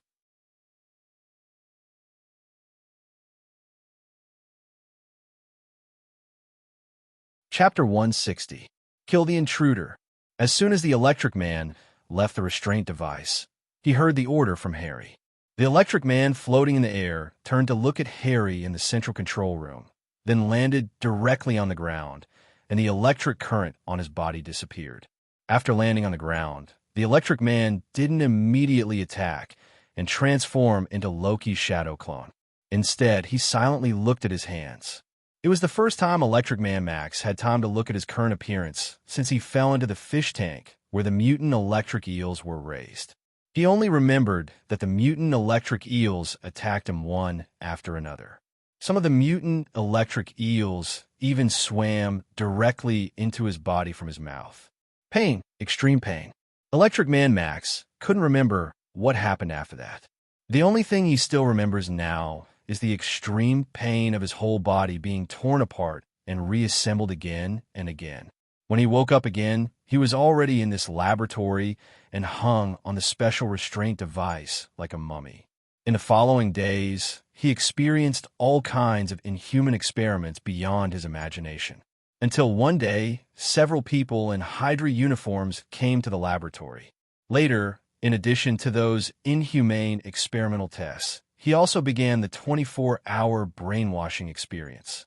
When the brainwashing was over, the thoughts of revenge that had filled his whole mind completely disappeared. At this time, Max was no longer the mutant who hated Oscorp, but a weapon in the hands of Oscorp, a powerful biological weapon. After silently examining his hands and his current body, Electric Man Max raised his head to look at his doppelganger. Without any hesitation, Electric Man Max raised his right hand directly, and an electric current gushed out of his palm in an instant, like real lightning striking the shadow clone. Although the shadow clone is not the main body, the shadow clone can basically do what the main body can do. Except for a little weak resistance, the shadow clone can basically be equivalent to the main body. At the moment when Electric Man Max raised his right hand, the shadow clone also launched an attack at the first time. Lightning release, Chidori's sharp spear. Electric Man Max's right hand and the Shadow Clone's right hand emerged with a strong current at the same time. The only difference is that the Chidori sharp spear in the hand of the Shadow Clone has a complete form. The current emitted by Electric Man Max maintains the original irregular form of the current. Sizzle. The electric current shot out by Electric Man Max instantly collided with the Shadow Doppelganger's Chidori sharp spear, producing a series of ear-piercing electric current sounds. Bang, bang, bang, bang. The irregular electric current was in a deadlock with the Chidori sharp spear. The electric current generated by the collision of the two kept striking the surroundings, making the originally dark laboratory suddenly brighten up. All kinds of metal instruments were hit by the electric currents that were running around. Then, without any suspense, they exploded and turned into fireballs. Compared to the devices that had exploded due to the electric shock, the guards close to the Electric Man Max and the Shadow Doppelganger were in an even worse state. If the metal instrument was hit, it would at most explode. However, if these guards were to be struck by the electric current, their lives would be taken away. When a few unlucky guards were instantly killed by the electric current, the remaining guards did not hesitate and retreated, no longer interfering in the inhuman battle between the electric figure and the Shadow Clone. Water release. Water iron cannon. When the Chidori sharp spear was blocked by the electric current shot out from the electric figure's hand, the Shadow Doppelganger raised its left hand and directly shot the electric figure. The water iron cannon's liquid bullet arrived in front of Electric Man Max at a speed faster than the speed of sound. Then, it directly pierced through Electric Man Max's head. No, it was not pierced through. The moment the liquid bullet arrived in front of Electric Man Max's head suddenly changed from a stable biological form to a pure energy form. The liquid bullet flew into Electric Man Max's head and was instantly vaporized. Although the liquid bullet had an extremely strong penetrating power, in the end, it was just a ball of water condensed with chakra. While he was energizing his head, Electric Man Max didn't stay idle. He also raised his left hand. Just when everyone thought that Electric Man Max would use his left hand to shoot the electric current, Electric Man Max directly used himself as the center and erupted with an energy storm formed completely by lightning. When Electric Man had just unleashed the lightning storm, the Shadow Doppelganger had already planned to leave the laboratory with the Flying Thunder God. However, when the Shadow Doppelganger connected to the Flying Thunder God technique in the outside world, the Shadow Doppelganger directly gave up the idea of Flying Thunder God. I'm a person who has no feelings for information. Since the information is in my hands, then what happens next is none of my business. The Shadow Doppelganger must have the awareness of a Shadow Doppelganger. It must not steal the limelight from the original body. Thus, the Shadow Doppelganger ended the Chidori sharp spear in its right hand and allowed Electric Man's lightning storm to hit it. Bang! After being hit by the lightning storm, the Shadow Doppelganger turned into a cloud of smoke without any suspense. At the same time, it fed back the information it obtained to the original body. Rog, who was browsing through the unparalleled Onyx soul strategy in the office, immediately received the feedback from the Shadow Doppelganger. Then, he came to a conclusion. This Shadow Doppelganger had a lot of personality. If he could work less, he would work less. If he could be at the bottom, he would not be at the top. This lazy character was exactly the same as him. Harry, who had been expressionless, finally changed his face when he saw the intruder fighting with Electric Man Max, turned into a cloud of smoke and disappeared. Although he didn't deal with Rog, he heard from Hydra that this kind of doppelganger would turn into smoke after being attacked. Rog, the masked man of Konoha Private Military Company. For ordinary people, the identity of the masked man is a secret. But for those who have enough channels, it's easy to know that Rog is the masked man. Harry Osborn happens to be such a person with enough channels. It was he who took Dr. Connors away. Is he targeting Oscorp? Is it a black dog? It's a bit interesting. The intruder was Rog, his Shadow Doppelganger, so it should also be his Shadow Doppelganger who took Dr. Connors away from the laboratory. Dr. Connors had been handed over to Oscorp, and Dr. Connors had been taken away. Harry is not only no stranger to this kind of black dog routine, but he is also very familiar with it.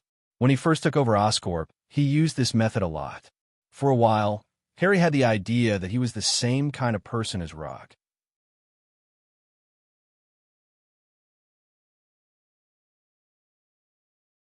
Chapter 161. At this time, Rog didn't know that Harry had regarded him as the same kind. Now he is selecting the ninjutsu he needs from the system's exchange page.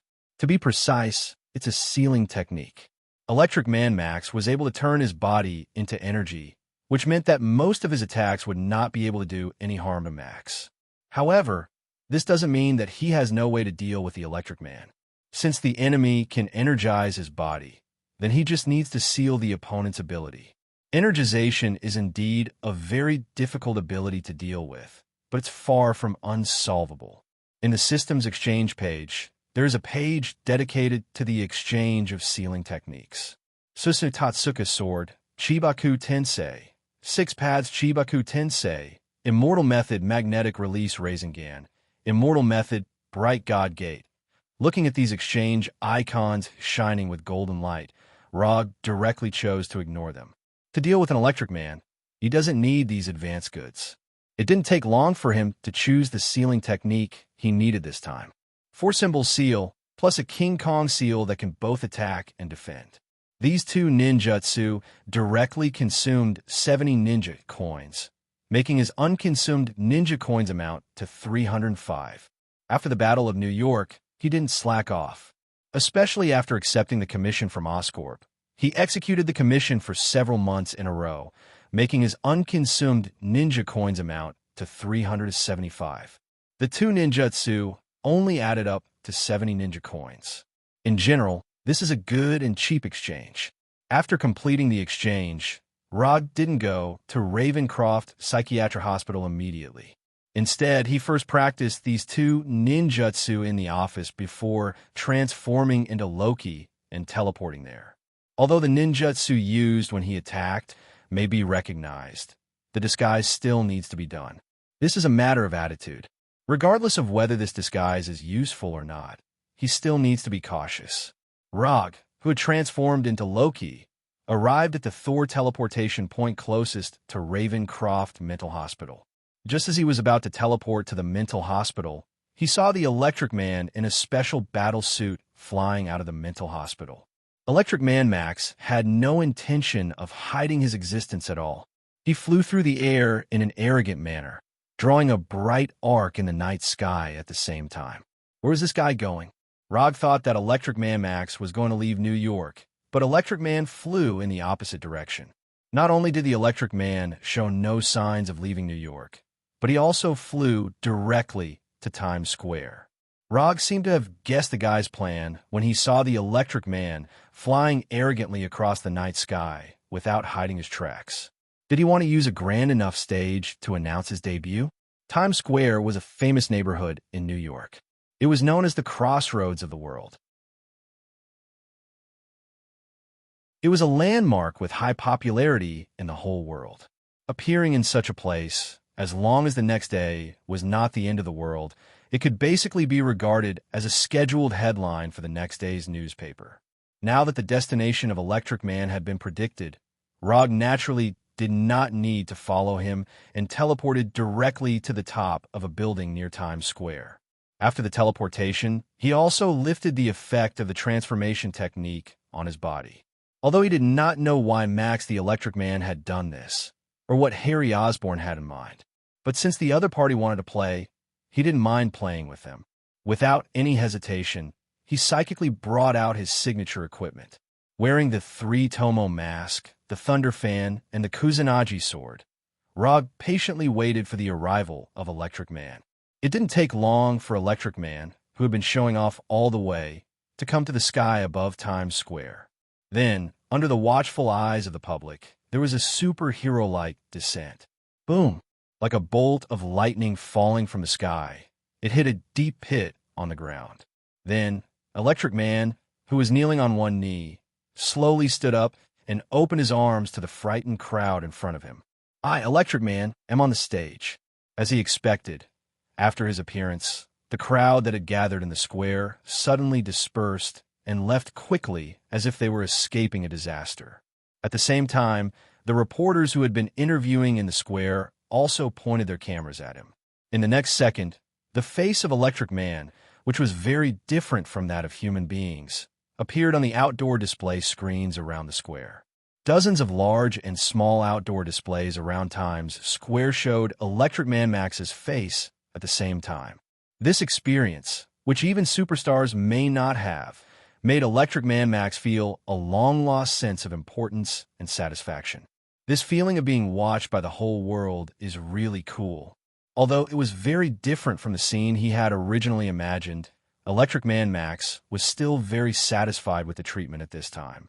Get down. Get on the ground right now. Raise your hands now. However, Electric Man Max's beautiful experience was quickly interrupted by the New York police around the square. In less than a minute, more than a dozen police officers rushed to the scene and pulled out their pistols from their waists and aimed at him. With the passage of time, more and more police cars rushed over. It didn't take long for more than a dozen police cars with sirens to surround Electric Man Max. The surrounding police officers kept warning Electric Man. After noticing that Electric Man showed no signs of following their warnings, these police officers threw a few smoke bombs at Electric Man. However, as soon as these smoke bombs that exuded irritating gas reached Electric Man Max, they were all knocked away by the electric current on his body. The moment the smoke bombs were bounced away, the surrounding police officers also pulled the triggers of their pistols and rifles. Bang, bang, bang, bang, bang. Intense gunshots rang out, and hundreds of bullets flew toward the Electric Man faced with the police's attack. Electric Man did not have any intention of dodging. A dazzling electric light flashed around his body. The bullets that flew at high speed hit the electric light and were instantly disintegrated. None of the bullets broke through this layer of dazzling electric light, and none of the bullets hit Electric Man's body. Now it's my turn. The moment the gunshots ended, Electric Man Max clenched his fists and then swung them down hard. Boom! An energy storm composed entirely of electric current erupted with a loud bang. In a thunderous sound, a dazzling electric current spread in a circle, and the surrounding police officers and police cars were instantly sent flying by the electric current.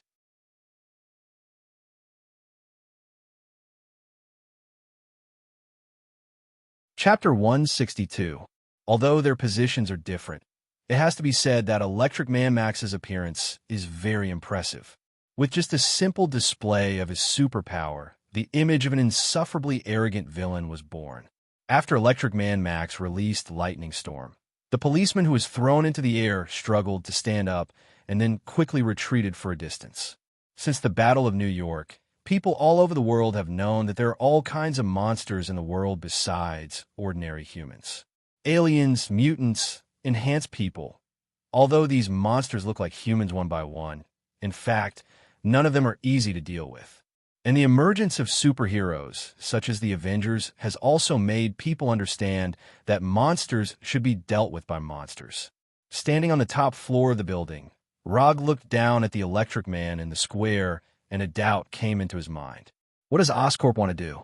First, they gave the Rhino armor to dangerous people like Alexei for actual combat testing, and now they let Electric Man Max cause a riot in Times Square. Rog knows that Harry Osborn is the young man who is now in control of Oscorp, so he can't understand what Harry Osborn is up to. Harry Osborn is young, but he is definitely not the kind of person who will do these meaningless things because he is young. This guy is definitely planning something. Just as Rog was thinking about what Harry Osborn was up to, Gwen, wearing a black and white spider suit, rushed to Times Square at this time. During this time, Gwen went out to patrol for justice and fight against evil almost every night. So after discovering the riot in Times Square, Gwen did not hesitate and rushed over as soon as possible. When Gwen swayed to Times Square through the spider silk, there was a sudden cheer in the square. Spider-Woman! Spider-Woman! Spider-Woman! Spider-Woman! Gwen has not been in the public eye for a long time, only for more than half a month. But even so, she has gained a lot of fans and even has her own fan support station and derivative toys. As long as there is enough exposure, Even if she is just an ordinary person, she can become a superhero in people's hearts. What's more, Gwen is not an ordinary person. Gwen's appearance suddenly took away a lot of the shots belonging to Electric Man Max, and the outdoor display screen no longer showed only Electric Man Max's face. Electric Man Max versus Spider-Gwen. The battle was on the verge of breaking out. Just when everyone thought that the emerging superhero, Spider-Woman, would have a fierce confrontation with Electro, a sword wrapped in electric current streaked across the night sky like lightning and stabbed into the ground between Gwen and Electro. This was the masked man's sword. Although Rog hasn't appeared yet, when people recognized that the Kusanagi sword was his, the crowd once again burst into cheers. The cheers were more than 10 times louder than when Gavin appeared.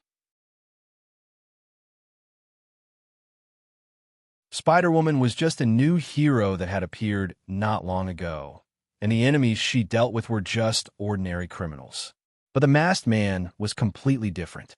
This was a superhero who shone brightly when aliens invaded New York. He was a superhero who could deal with the alien soldiers like cutting grass. Although the masked man did not appear in public after the battle in New York, it did not mean that people had forgotten his existence. In particular, he suddenly appeared half a month ago and solved the Rhino Man that made the New York police helpless. When Rog teleported to the Kusanagi sword through the Thor, and then pulled out the Kusanagi sword that was inserted into the ground, the cheers at the scene reached a peak, and the outdoor displays around the square all switched to him. Let me deal with this guy. Rog didn't explain too much to Gwen. After hearing Rog's words, Gwen nodded silently, and then quickly came to the police who were trapped in the police car and rescued them one by one. Do you have any last words? Rog raised the Kusanagi sword and pointed the tip of the sword at Electric Man Max. Electric Man Max immediately gave his answer to Rog's impolite inquiry. Electric Man Max raised his hands directly, and a bolt of lightning gushed out of his palms and directly struck Rog, who was dozens of meters away. For these lightning bolts, the distance of dozens of meters can be covered in an instant. At the moment when Electric Man Max raised his hands, Rog also opened his Sharingan for the first time. However, after opening his Sharingan, he didn't want to avoid Electric Man Max. When those lightning bolts came in front of him with an irresistible power, he used ninjutsu. Lightning release, Chidori. The lightning emitted by Electric Man Max and the lightning gushing out of Rog's body collided fiercely, and a gorgeous and dangerous blazing light suddenly lit up, becoming the most eye-catching existence in the entire square. No one thought that Rog would use this method to resist the attack of Electric Man. Even Electric Man Max himself didn't expect that the lightning he emitted could be blocked like this.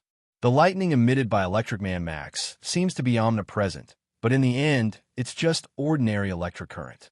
It's not impossible to block this attack with Chidori, which also has the lightning attribute. Only magic can fight against magic. Similarly, only thunder and lightning can fight against thunder and lightning. This gorgeous and dangerous light did not last long before it dissipated. However, when the light completely dissipated, people found that Rog's figure was also missing. In terms of the degree of mutation, Electric Man Max does have a unique advantage. But the problem is that he has no combat experience. Before the mutation, Max was just a talented electrical engineer. After the mutation, he was locked in a mental hospital and studied day and night by Oscorp. Although Oscorp used Hydra's brainwashing technology to successfully brainwash Max into a biological weapon, it didn't change the fact that Max was an inexperienced novice. With Electric Man Max's ability, it's no problem for him to bully ordinary people. But in front of Rog, a battlefield veteran with terrifying combat experience, he is no different from a pig waiting to be slaughtered. Lightning release, Chidori Blade. Electric Man Max didn't notice Rog's arrival at all until Rog's voice sounded in front of him, and he barely saw Rog's looming figure. SII. The Kusanagi sword wrapped in lightning drew a beautiful arc and directly cut through Electric Man Max's neck. One sword beheading.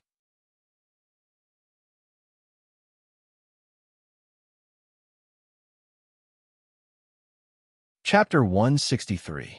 Judging from the effect of the scene, Rog's sword can be described as wonderful. Whether it is the speed of the shot or the angle of the attack, it can be described as perfect.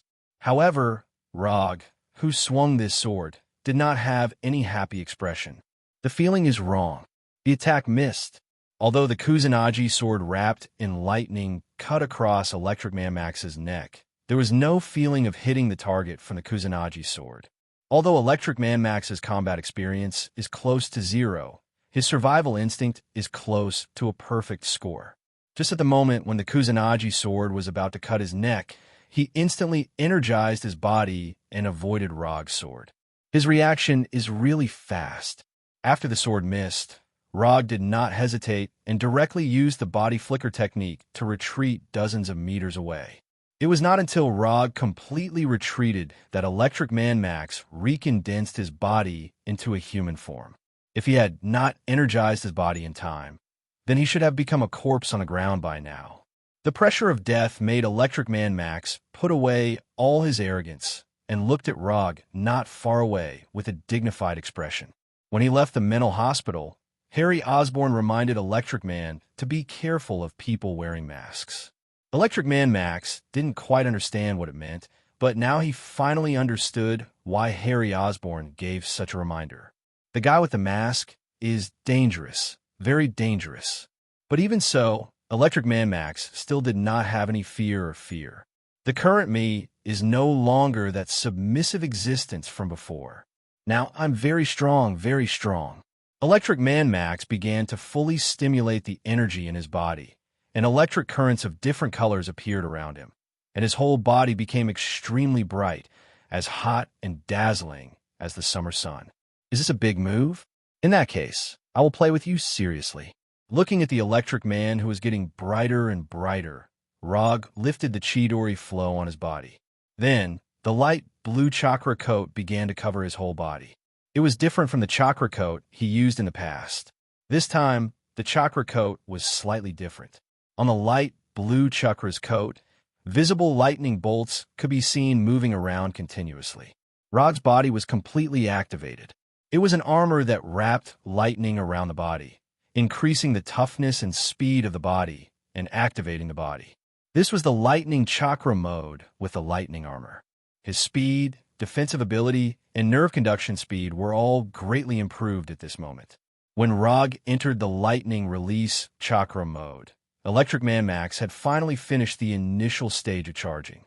Electric Man Max let out a loud roar, and a lightning storm far stronger than before was instantly born.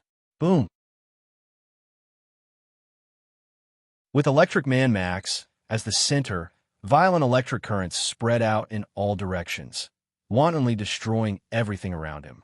The ground, cars, buildings, street lamps, police officers, onlookers. The violent electric currents swept through the surroundings like a hurricane, and the bustling Times Square suddenly disappeared.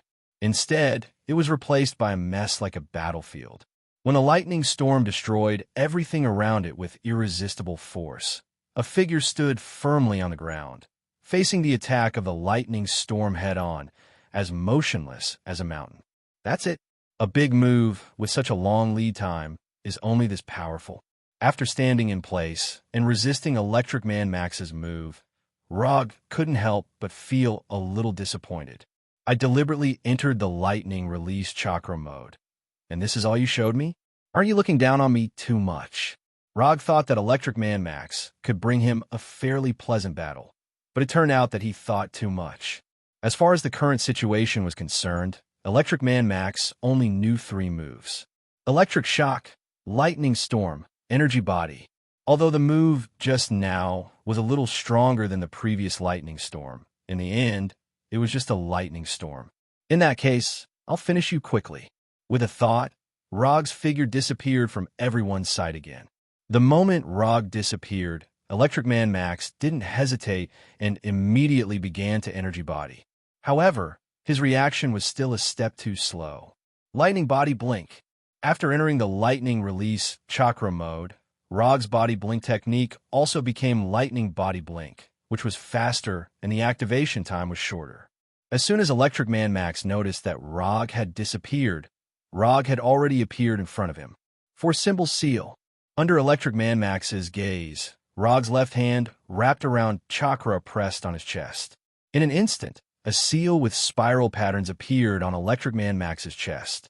Although Electric Man Max didn't know what the 4-symbol seal was, when the seal of the 4-symbol seal appeared directly on his body through the special combat suit on his body, he immediately noticed that something was wrong. His energy body had lost its effect. The process of Electric Man Max's energy body was directly interrupted by the 4-symbol seal, and the energy body's ability disappeared in an instant. "You're not just weak." Rog's voice rang in Electric Man Max's ears, and then he was completely sent flying. The 4-symbol seal was a powerful sealing technique that used the cycle of the 4 symbols to seal evil, and it had an extremely powerful sealing effect. Whether it was a powerful enemy or an evil demon, they could all be sealed with the 4-symbol seal. Although Electric Man Max wasn't strong, nor was he an evil demon, this didn't stop Rog from using the 4-symbol seal to deal with him. Moreover, he didn't plan to seal Electric Man Max into his body or some tool. What he wanted was to use the 4-symbol seal to stop Electric Man Max from energy body transformation. Rog wasn't very sure if the 4-symbol seal could stop Electric Man Max from energy body transformation. So in addition to the 4-symbol seal, he also exchanged for the Vajra seal. However, judging from the current situation, the 4-symbol seal was more than enough. Without the ability to transform his body into energy, Electric Man Max was just a sandbag that could discharge electricity and a sandbag that had a limited amount of electricity. The battle that followed was simple and dull. In front of Rog, who had entered the lightning chakra mode, Electric Man Max didn't even have a chance to fight back. All the electricity in his body was violently drained by Rog. In the end, under everyone's gaze, Electric Man was taken away by Rog with the flying Thor, completely disappearing from Times Square. Rog didn't kill Electric Man directly, because before killing him, he still had some small experiments that required Electric Man's cooperation.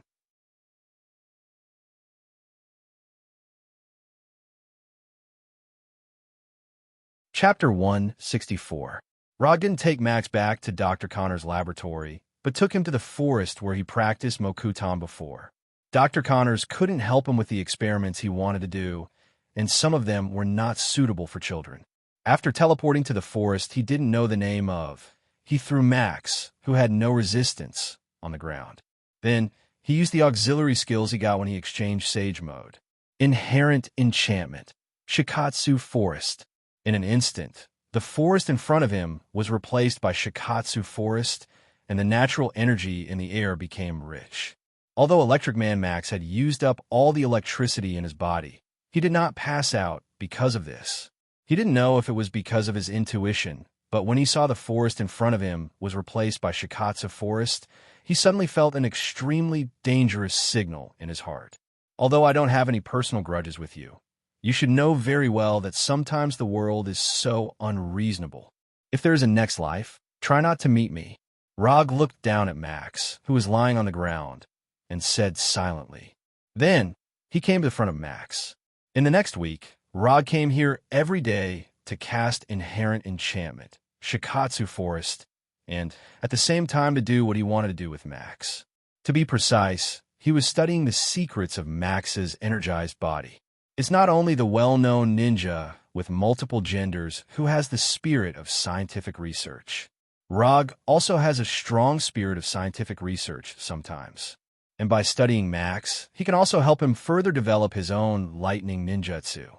Time flies, and it was December in a blink of an eye. As early as a few months ago, Max was personally sent to death by Rog.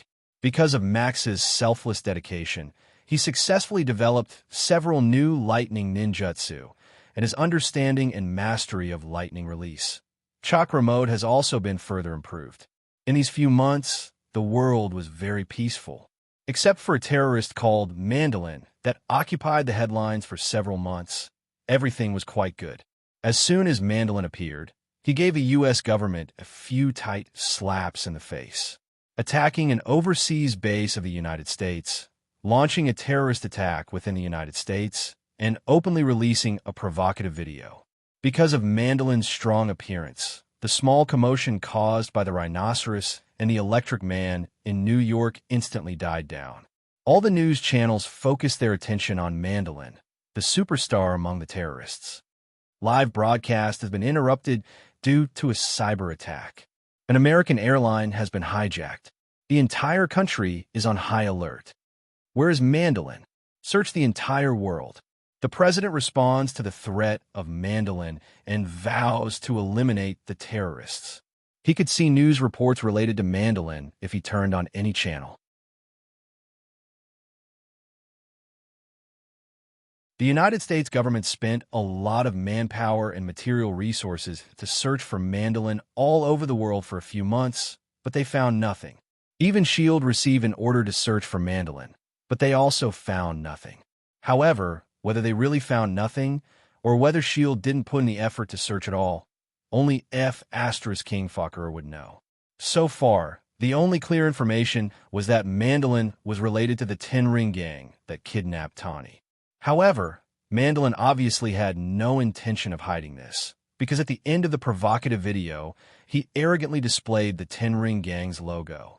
My cabinet is actively responding to the Mandolin terrorist incident and will use new manpower and material resources to fight back. He is Colonel James Rhodes. The American people will soon be familiar with this Iron Patriot. It was unknown whether it was for the purpose of easing public opinion or if he really put his hopes on Colonel Rhodes. The current president, Ellis, pulled out the repainted war machine and renamed it Iron Patriot. However, his approach did not receive the support of the people. Instead, he received a lot of ridicule from the media. It's still the same battle suit, but painted red, white, and blue. He also renamed it Iron Patriot to avoid being recognized if the paint is too thin. Is this how President Ellis responded? He took out the old war machine and repainted it. This is too smart. At this time, Rob was bored watching the news in his office, and at the same time, he was thinking about whether to go to Los Angeles. If he remembered correctly, Tawny had a fight with a real Mandolin, and in the end, there was a fireworks show with a full Iron Man suit. Just as he was thinking about whether to go to Los Angeles, he suddenly saw the live broadcast of Tawny declaring war on Mandolin. I have a small greeting to give to this Mandolin. I just thought of the words. My name is Tawny Stark. You are not terrible, because you are just a coward. I'm ready. You wait to die, man. I will kill you with my own hands. This is not about politics. I want to take revenge on you for a personal grudge. This has nothing to do with the Department of Defense. It's a personal grudge between you and me. Let's have a fair fight. This is my address, 10880 Marbury Port, 90265. I will open the door to welcome you. After that, Tawny picked up the mobile phone of the man in front of him and threw it hard at the stone pillar next to him. After throwing the man's mobile phone, Tawny also said to the man, "Sue me," and then boarded his Audi R8 and left the hospital. He's very angry. Although he only watched the live news, Rob could already guess why Tawny was so angry. For Tawny, there are not many friends who can get his approval, and his driver and bodyguard, Happy, happens to be one of them. Sure enough, after a casual search on the internet, he found the news that Happy was injured in a terrorist attack. Rob picked up the phone on his desk and dialed Erica's internal number. "Erica, help me book a first-class ticket to Los Angeles. The sooner the better. If there is no flight, a private jet will also do." Although Mandolin belonged to Tawny's exclusive dungeon, he should not mind having one more person when clearing the dungeon. More than an hour later, when Rog arrived at JFK Airport alone, he received a call from Tawny. To be precise, it was a call from Little Pepper. "Rog, are you free now? We need your help." As soon as Little Pepper's voice sounded, Tawny's voice followed. "Hey, buddy, it's nothing. Just a small terrorist. I can handle it myself." Before Rog had time to speak, there was a serious quarrel on the other side of the phone. After waiting silently for a few minutes, Tawny's voice sounded again. "Well, buddy, I need your help. You should know my address. I'll wait for you at home. I'll be there in 5 hours.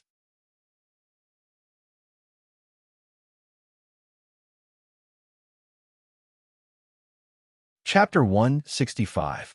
After more than 5 hours of flight, Rog successfully flew from New York to Los Angeles. Then, he came to Tawny's seaside mansion located at 10880 Marbury Harbor. Or rather, the seaside ruins.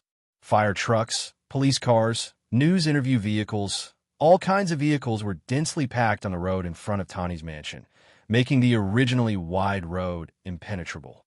"Sir, you can't go in." Rog squeezed through the crowd of onlookers and was stopped by the police in front of the cordon. "You'll let me in." He raised his sunglasses slightly and exchanged glances with the police officer. Then, the police officer took the initiative to let him in. This is just a simple use of the Sharingan's hypnotic ability. It's not even a Genjutsu. Ignoring the busy investigators and firefighters, Rog went directly to Pepper, who was standing on the edge of the ruins. At this moment, little Chili Pepper's eyes were staring blankly into the distance, her hands holding onto a battle helmet with obvious cracks. "Sorry, Pepper, I'm late." Pepper is just a nickname. Although Rog has a good relationship with her, he has never called her by a nickname. "Rog, Tawny." Upon hearing Rog's voice, little Chili Pepper finally returned to her senses and turned to look at him. Her eyes immediately showed signs of tears. "Tawny is still alive. You don't have to be too sad." Although Rog didn't see the scene at the time, he was sure that Tawny was not dead, because he saw a faint red signal light shining in the cracked helmet in Pepper's hand. "Put on the helmet and you'll know. Tawny should have left you a message." It was only then that Pepper noticed the signal light and quickly put on the helmet. A minute later, Pepper took off the helmet, and there was no longer any sadness on her face. "Let's go find Tawny now." After knowing that Tawny was okay, Pepper also calmed down and changed back to the powerful president of Stark Industries. "Don't worry now. Tawny can protect himself. He's Iron Man. And if you want to solve the mandolin problem, you don't have to go so far." After that, Rog pointed to Maya Hansen not far away. Tawny was now taken to some corner Tennessee by J.A.R.V.I.S. Instead of wasting energy to find Tawny, it's better to start directly with Maya Hansen. As for Tawny's safety, it's not a matter of concern. If this world has a so-called world consciousness, then Tawny is the chosen one. Even if Rog is killed by some big shot, Tawny may not die. Maya Hansen? Is she related to Mandolin? Little Chili Pepper looked at Maya Hansen in disbelief. It might be a little complicated to explain, and this isn't a good place to do so. Can you find a quieter place? Compared with the stranger she just met, Pepper obviously believed in Rog more and immediately said, "No problem. Come with me." A few minutes later, Pepper drove her Audi S7 and took Rog and Maya Hansen away from the ruined mansion. Rog didn't know where Pepper would take them, but it didn't matter. Anyway, as long as the place was quiet enough and there were no outsiders waiting. Pepper drove the car without saying a word. Maya Hansen sat in the passenger seat, and Rog stayed alone in the back. After getting in the car, Pepper simply introduced Rog's name, and then put all her attention on driving. Maya Hansen, sitting in the passenger seat, quickly noticed that the atmosphere was not right, but she obviously had no choice at this time. More than 20 minutes later, Pepper brought Rog and Maya Hansen to a not-so-luxurious hotel and quickly checked in. As soon as they entered the hotel room and sat down, Pepper asked Maya Hansen, "Why did you come to my house today? What's so important that you have to talk to Tawny face-to-face?" "I think my boss is working for Mandolin." Maya Hansen answered Pepper's question without any change in her expression. However, as soon as she answered, Rog suddenly laughed. "What's wrong?" Maya Hansen turned to look at Rog. "I thought of something happy." Rog replied in a low voice. "Your boss is working for Mandolin. How is that possible? Tawny clearly said that you're a botanist." Pepper continued to ask Maya Hansen. "Yes, I'm a biological genetic coder, in charge of a team of 40 people under a privately sponsored think tank, but you can call me a botanist." Maya Hansen answered Pepper's question seriously once again, and then they heard Rog's laughter again. "What are you laughing about?" Maya Hansen's tone became a little dissatisfied. "I thought of something happy again," Rog replied, controlling his laughter. Although she knew that Rog was doing it on purpose, Maya Hansen really could not do anything about it at this time. She could only glare at him hatefully warning him to stop causing trouble with her eyes. "What's your boss's name?" "His name is Aldrich Kirian." After hearing Maya Hansen's answer, Pepper was shocked, and then they heard Rog's uncontrollable laughter. Pepper also noticed that Rog was acting a little strange today, but she did not understand why Rog would do this. "You've gone too far. I've tolerated you for a long time." Before Pepper could say anything, Maya Hansen was the first to speak. She stood up angrily and quickly came in front of Rog and said angrily to Rog, "Who are you?" "Me? My name is Rog, a ninja who has undergone strict training." Looking at the angry Maya Hansen, Roger finally put away the smile on his face and replied seriously, "You." Although Maya Hansen wanted to vent her anger, she knew very well that now was not a good time to do such a thing. "Okay, I'm done playing. I thought your acting skills would be better, but I didn't expect you to be this good." Rog took off his sunglasses and then said, "You may not be familiar with my name, but you should have heard of my nickname. I am the Masked Man." After hearing the Masked Man's name, Maya Hansen, who was still dissatisfied, suddenly took a deep breath and then turned to look at the door of the room. "He is the Masked Man. He is Tani's teammate in the Avengers." At this moment, Maya Hansen's mind no longer had the so-called plan. Her only thought now is how to leave here, leave this Masked Man who is dozens of times more dangerous than Iron Man Tani.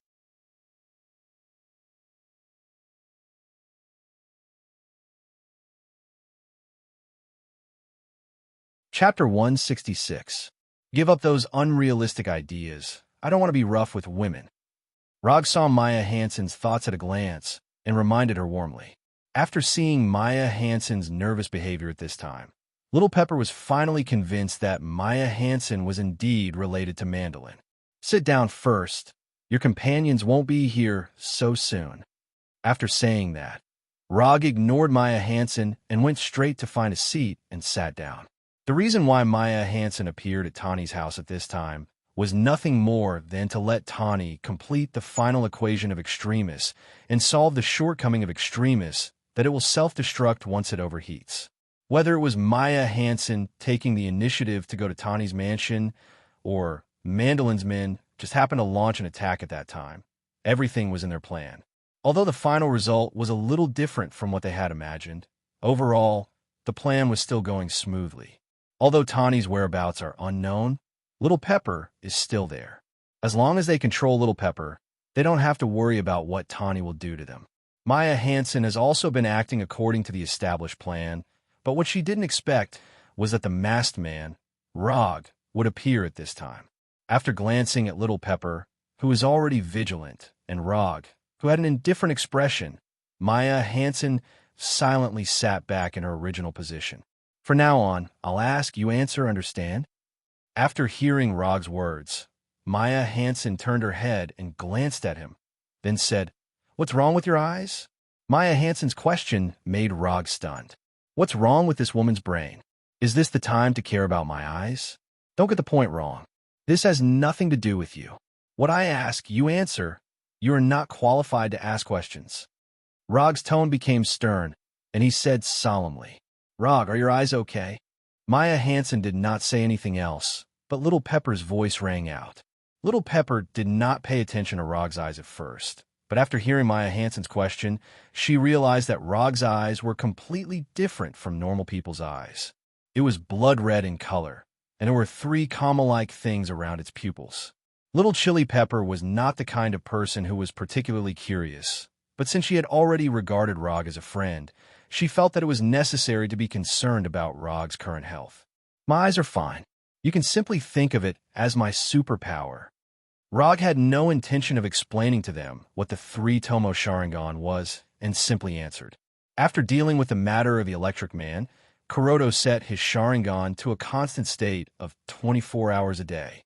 Anyway, with second last chakra and immortal body, it wouldn't be a burden for him to keep his Sharingan open 24/7. Most importantly, he felt that this could effectively improve his style and charm.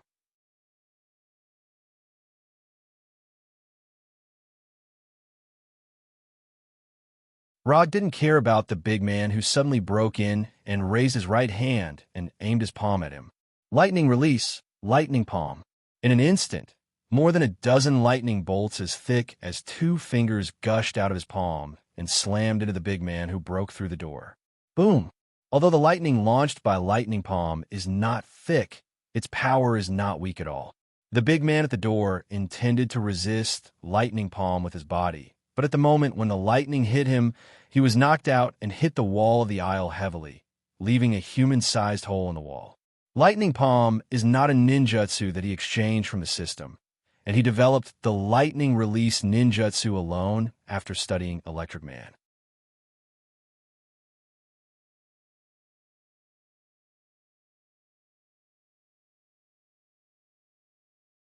Chapter 167. The big man didn't expect that he would be hit by such a strong lightning strike as soon as he entered the door. Rog's Thunder Palm not only stunned him directly, but also caused him extremely serious injuries. If he hadn't been modified by extremists, then the Thunder Palm just now would have sent him to hell without any suspense. He's not dead yet. He's quite resistant. Although the big man who was hit by the Thunder Palm was extremely embarrassed at this time, and his right arm was directly broken. But he still didn't die. On his body, Rog can also feel an extremely strong aura of life. In fact, it's not quite accurate to say that it's an aura of life. It should be said that it's a strong energy reaction. Under the gaze of Rog and the other two, the big man with a broken arm became red all over, as if there was magma flowing in his body. Not only that, the big man's broken right arm began to grow back at a speed visible to the naked eye. It took less than 10 seconds for the big man's right arm to completely recover, and his skin also returned to the appearance of a normal person. It seems that the extremist you developed is quite good. Rod turned his head and praised Maya Hansen. Although it's not stable enough, and it looks a little disgusting when it recovers. But he has to admit that Extremis has given the host an unimaginable and amazing recovery power. This amazing recovery effect made Rog unable to help but have the idea of injecting Abomination. Abomination, whose strength and physique are off the charts, has incredible recovery ability, turning him into a real warrior and meat shield. This kind of picture is very beautiful to think about. It would be even more perfect if Tani could fix the defect that Extremis will self-destruct when it overheats. In just a second or two, several thoughts flashed through Rog's mind. If you have any positioning or tracking devices on you, you'd better take them out now. After leaving a sentence to Maya Hansen, Rog walked towards the big man in the passage. The big man was also in a dilemma at this time. According to the plan, he should have taken Little Pepper away easily. However, Rog's appearance completely disrupted their plans. Although he hadn't really fought with Rog yet, through the Thunder Palm just now, the big man had roughly understood the difference in strength between the two of them. One move can seriously injure him, forcing him to use Extremis to repair himself. This kind of enemy was definitely not something he could handle alone. At this moment, the burly man began to regret coming here alone. If he can have a few more companions who have also been transformed by Extremis now, even if he still can't defeat Rog in the end, he will at least have a chance to take Little Pepper away.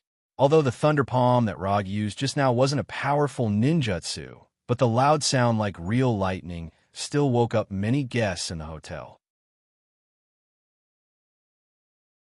Especially the guests who lived on the same floor as him.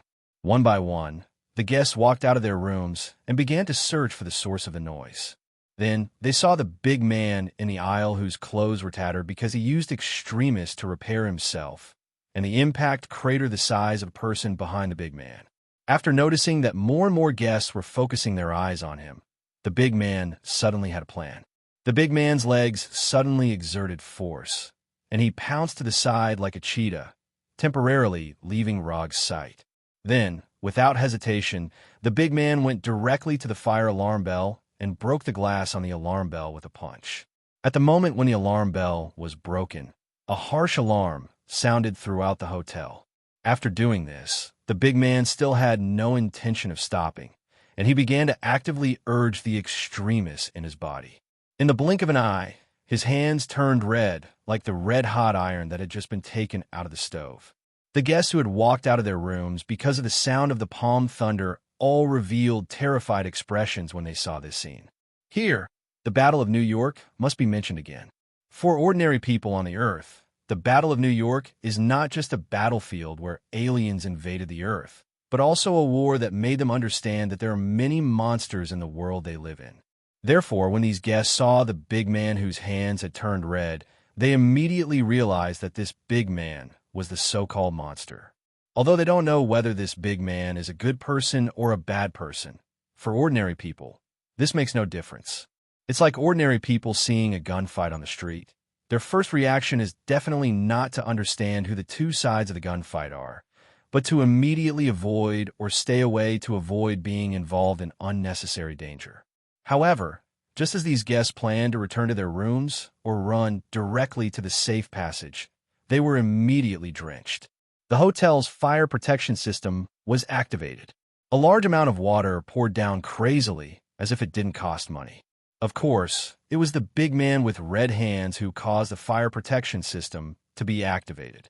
Using the steel in his hands that can melt steel, the big man successfully made the hotel's fire protection system work. It's common sense that water can conduct electricity. This is what the big man wants to take advantage of. After getting wet, it's easier to be hit by Rog's lightning. But at the same time, it will also cause the lightning to accidentally injure others. For example, Little Pepper, who is in the same room with Rog. And with the spread of the water, it can also effectively dissolve the lightning attack that is enough to seriously injure him. If the lightning only hits him, of course, it can seriously injure him in one move.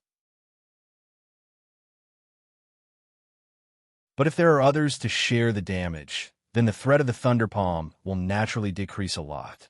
After seeing that Rog didn't immediately attack when he walked out of the door, the corner of the big man's mouth unconsciously raised. The bet was right. This guy doesn't dare to accidentally injure others. However, what the big man didn't expect was that the reason why Rog didn't immediately attack was not because he was worried about accidentally injuring others, but because he was thinking about a somewhat serious problem. Wait a minute. Where should I buy a new set of clothes? If you want to fight, just fight. Why do you have to wet people's clothes? After letting out a helpless sigh, Rog turned his gaze back to the large man. For some reason, when Roger raised his head to look at him, the burly man suddenly felt an instinctive sense of danger from his body. Danger, run! The moment this thought appeared in the big man's mind, Rog also appeared in front of him like a ghost. Lightning body blink. Before the weak electric current that wrapped around Rog's body dissipated, his right hand grabbed the big man's neck and lifted him up. Discharger, 1,000,000 volts. The big man who was lifted up by Rog didn't have time to counterattack. A visible electric current directly appeared on his body. Along with the electric current, the big man screamed in extreme pain. You're tuning into the Romance Rendezvous YouTube channel. We're so grateful for your support, and don't forget to subscribe to join us on this incredible journey through captivating stories. Your generosity through donations truly makes a world of difference, as it's the primary source of revenue that allows me to expand and enhance this channel for you. Thank you from the bottom of my heart for being a part of this adventure.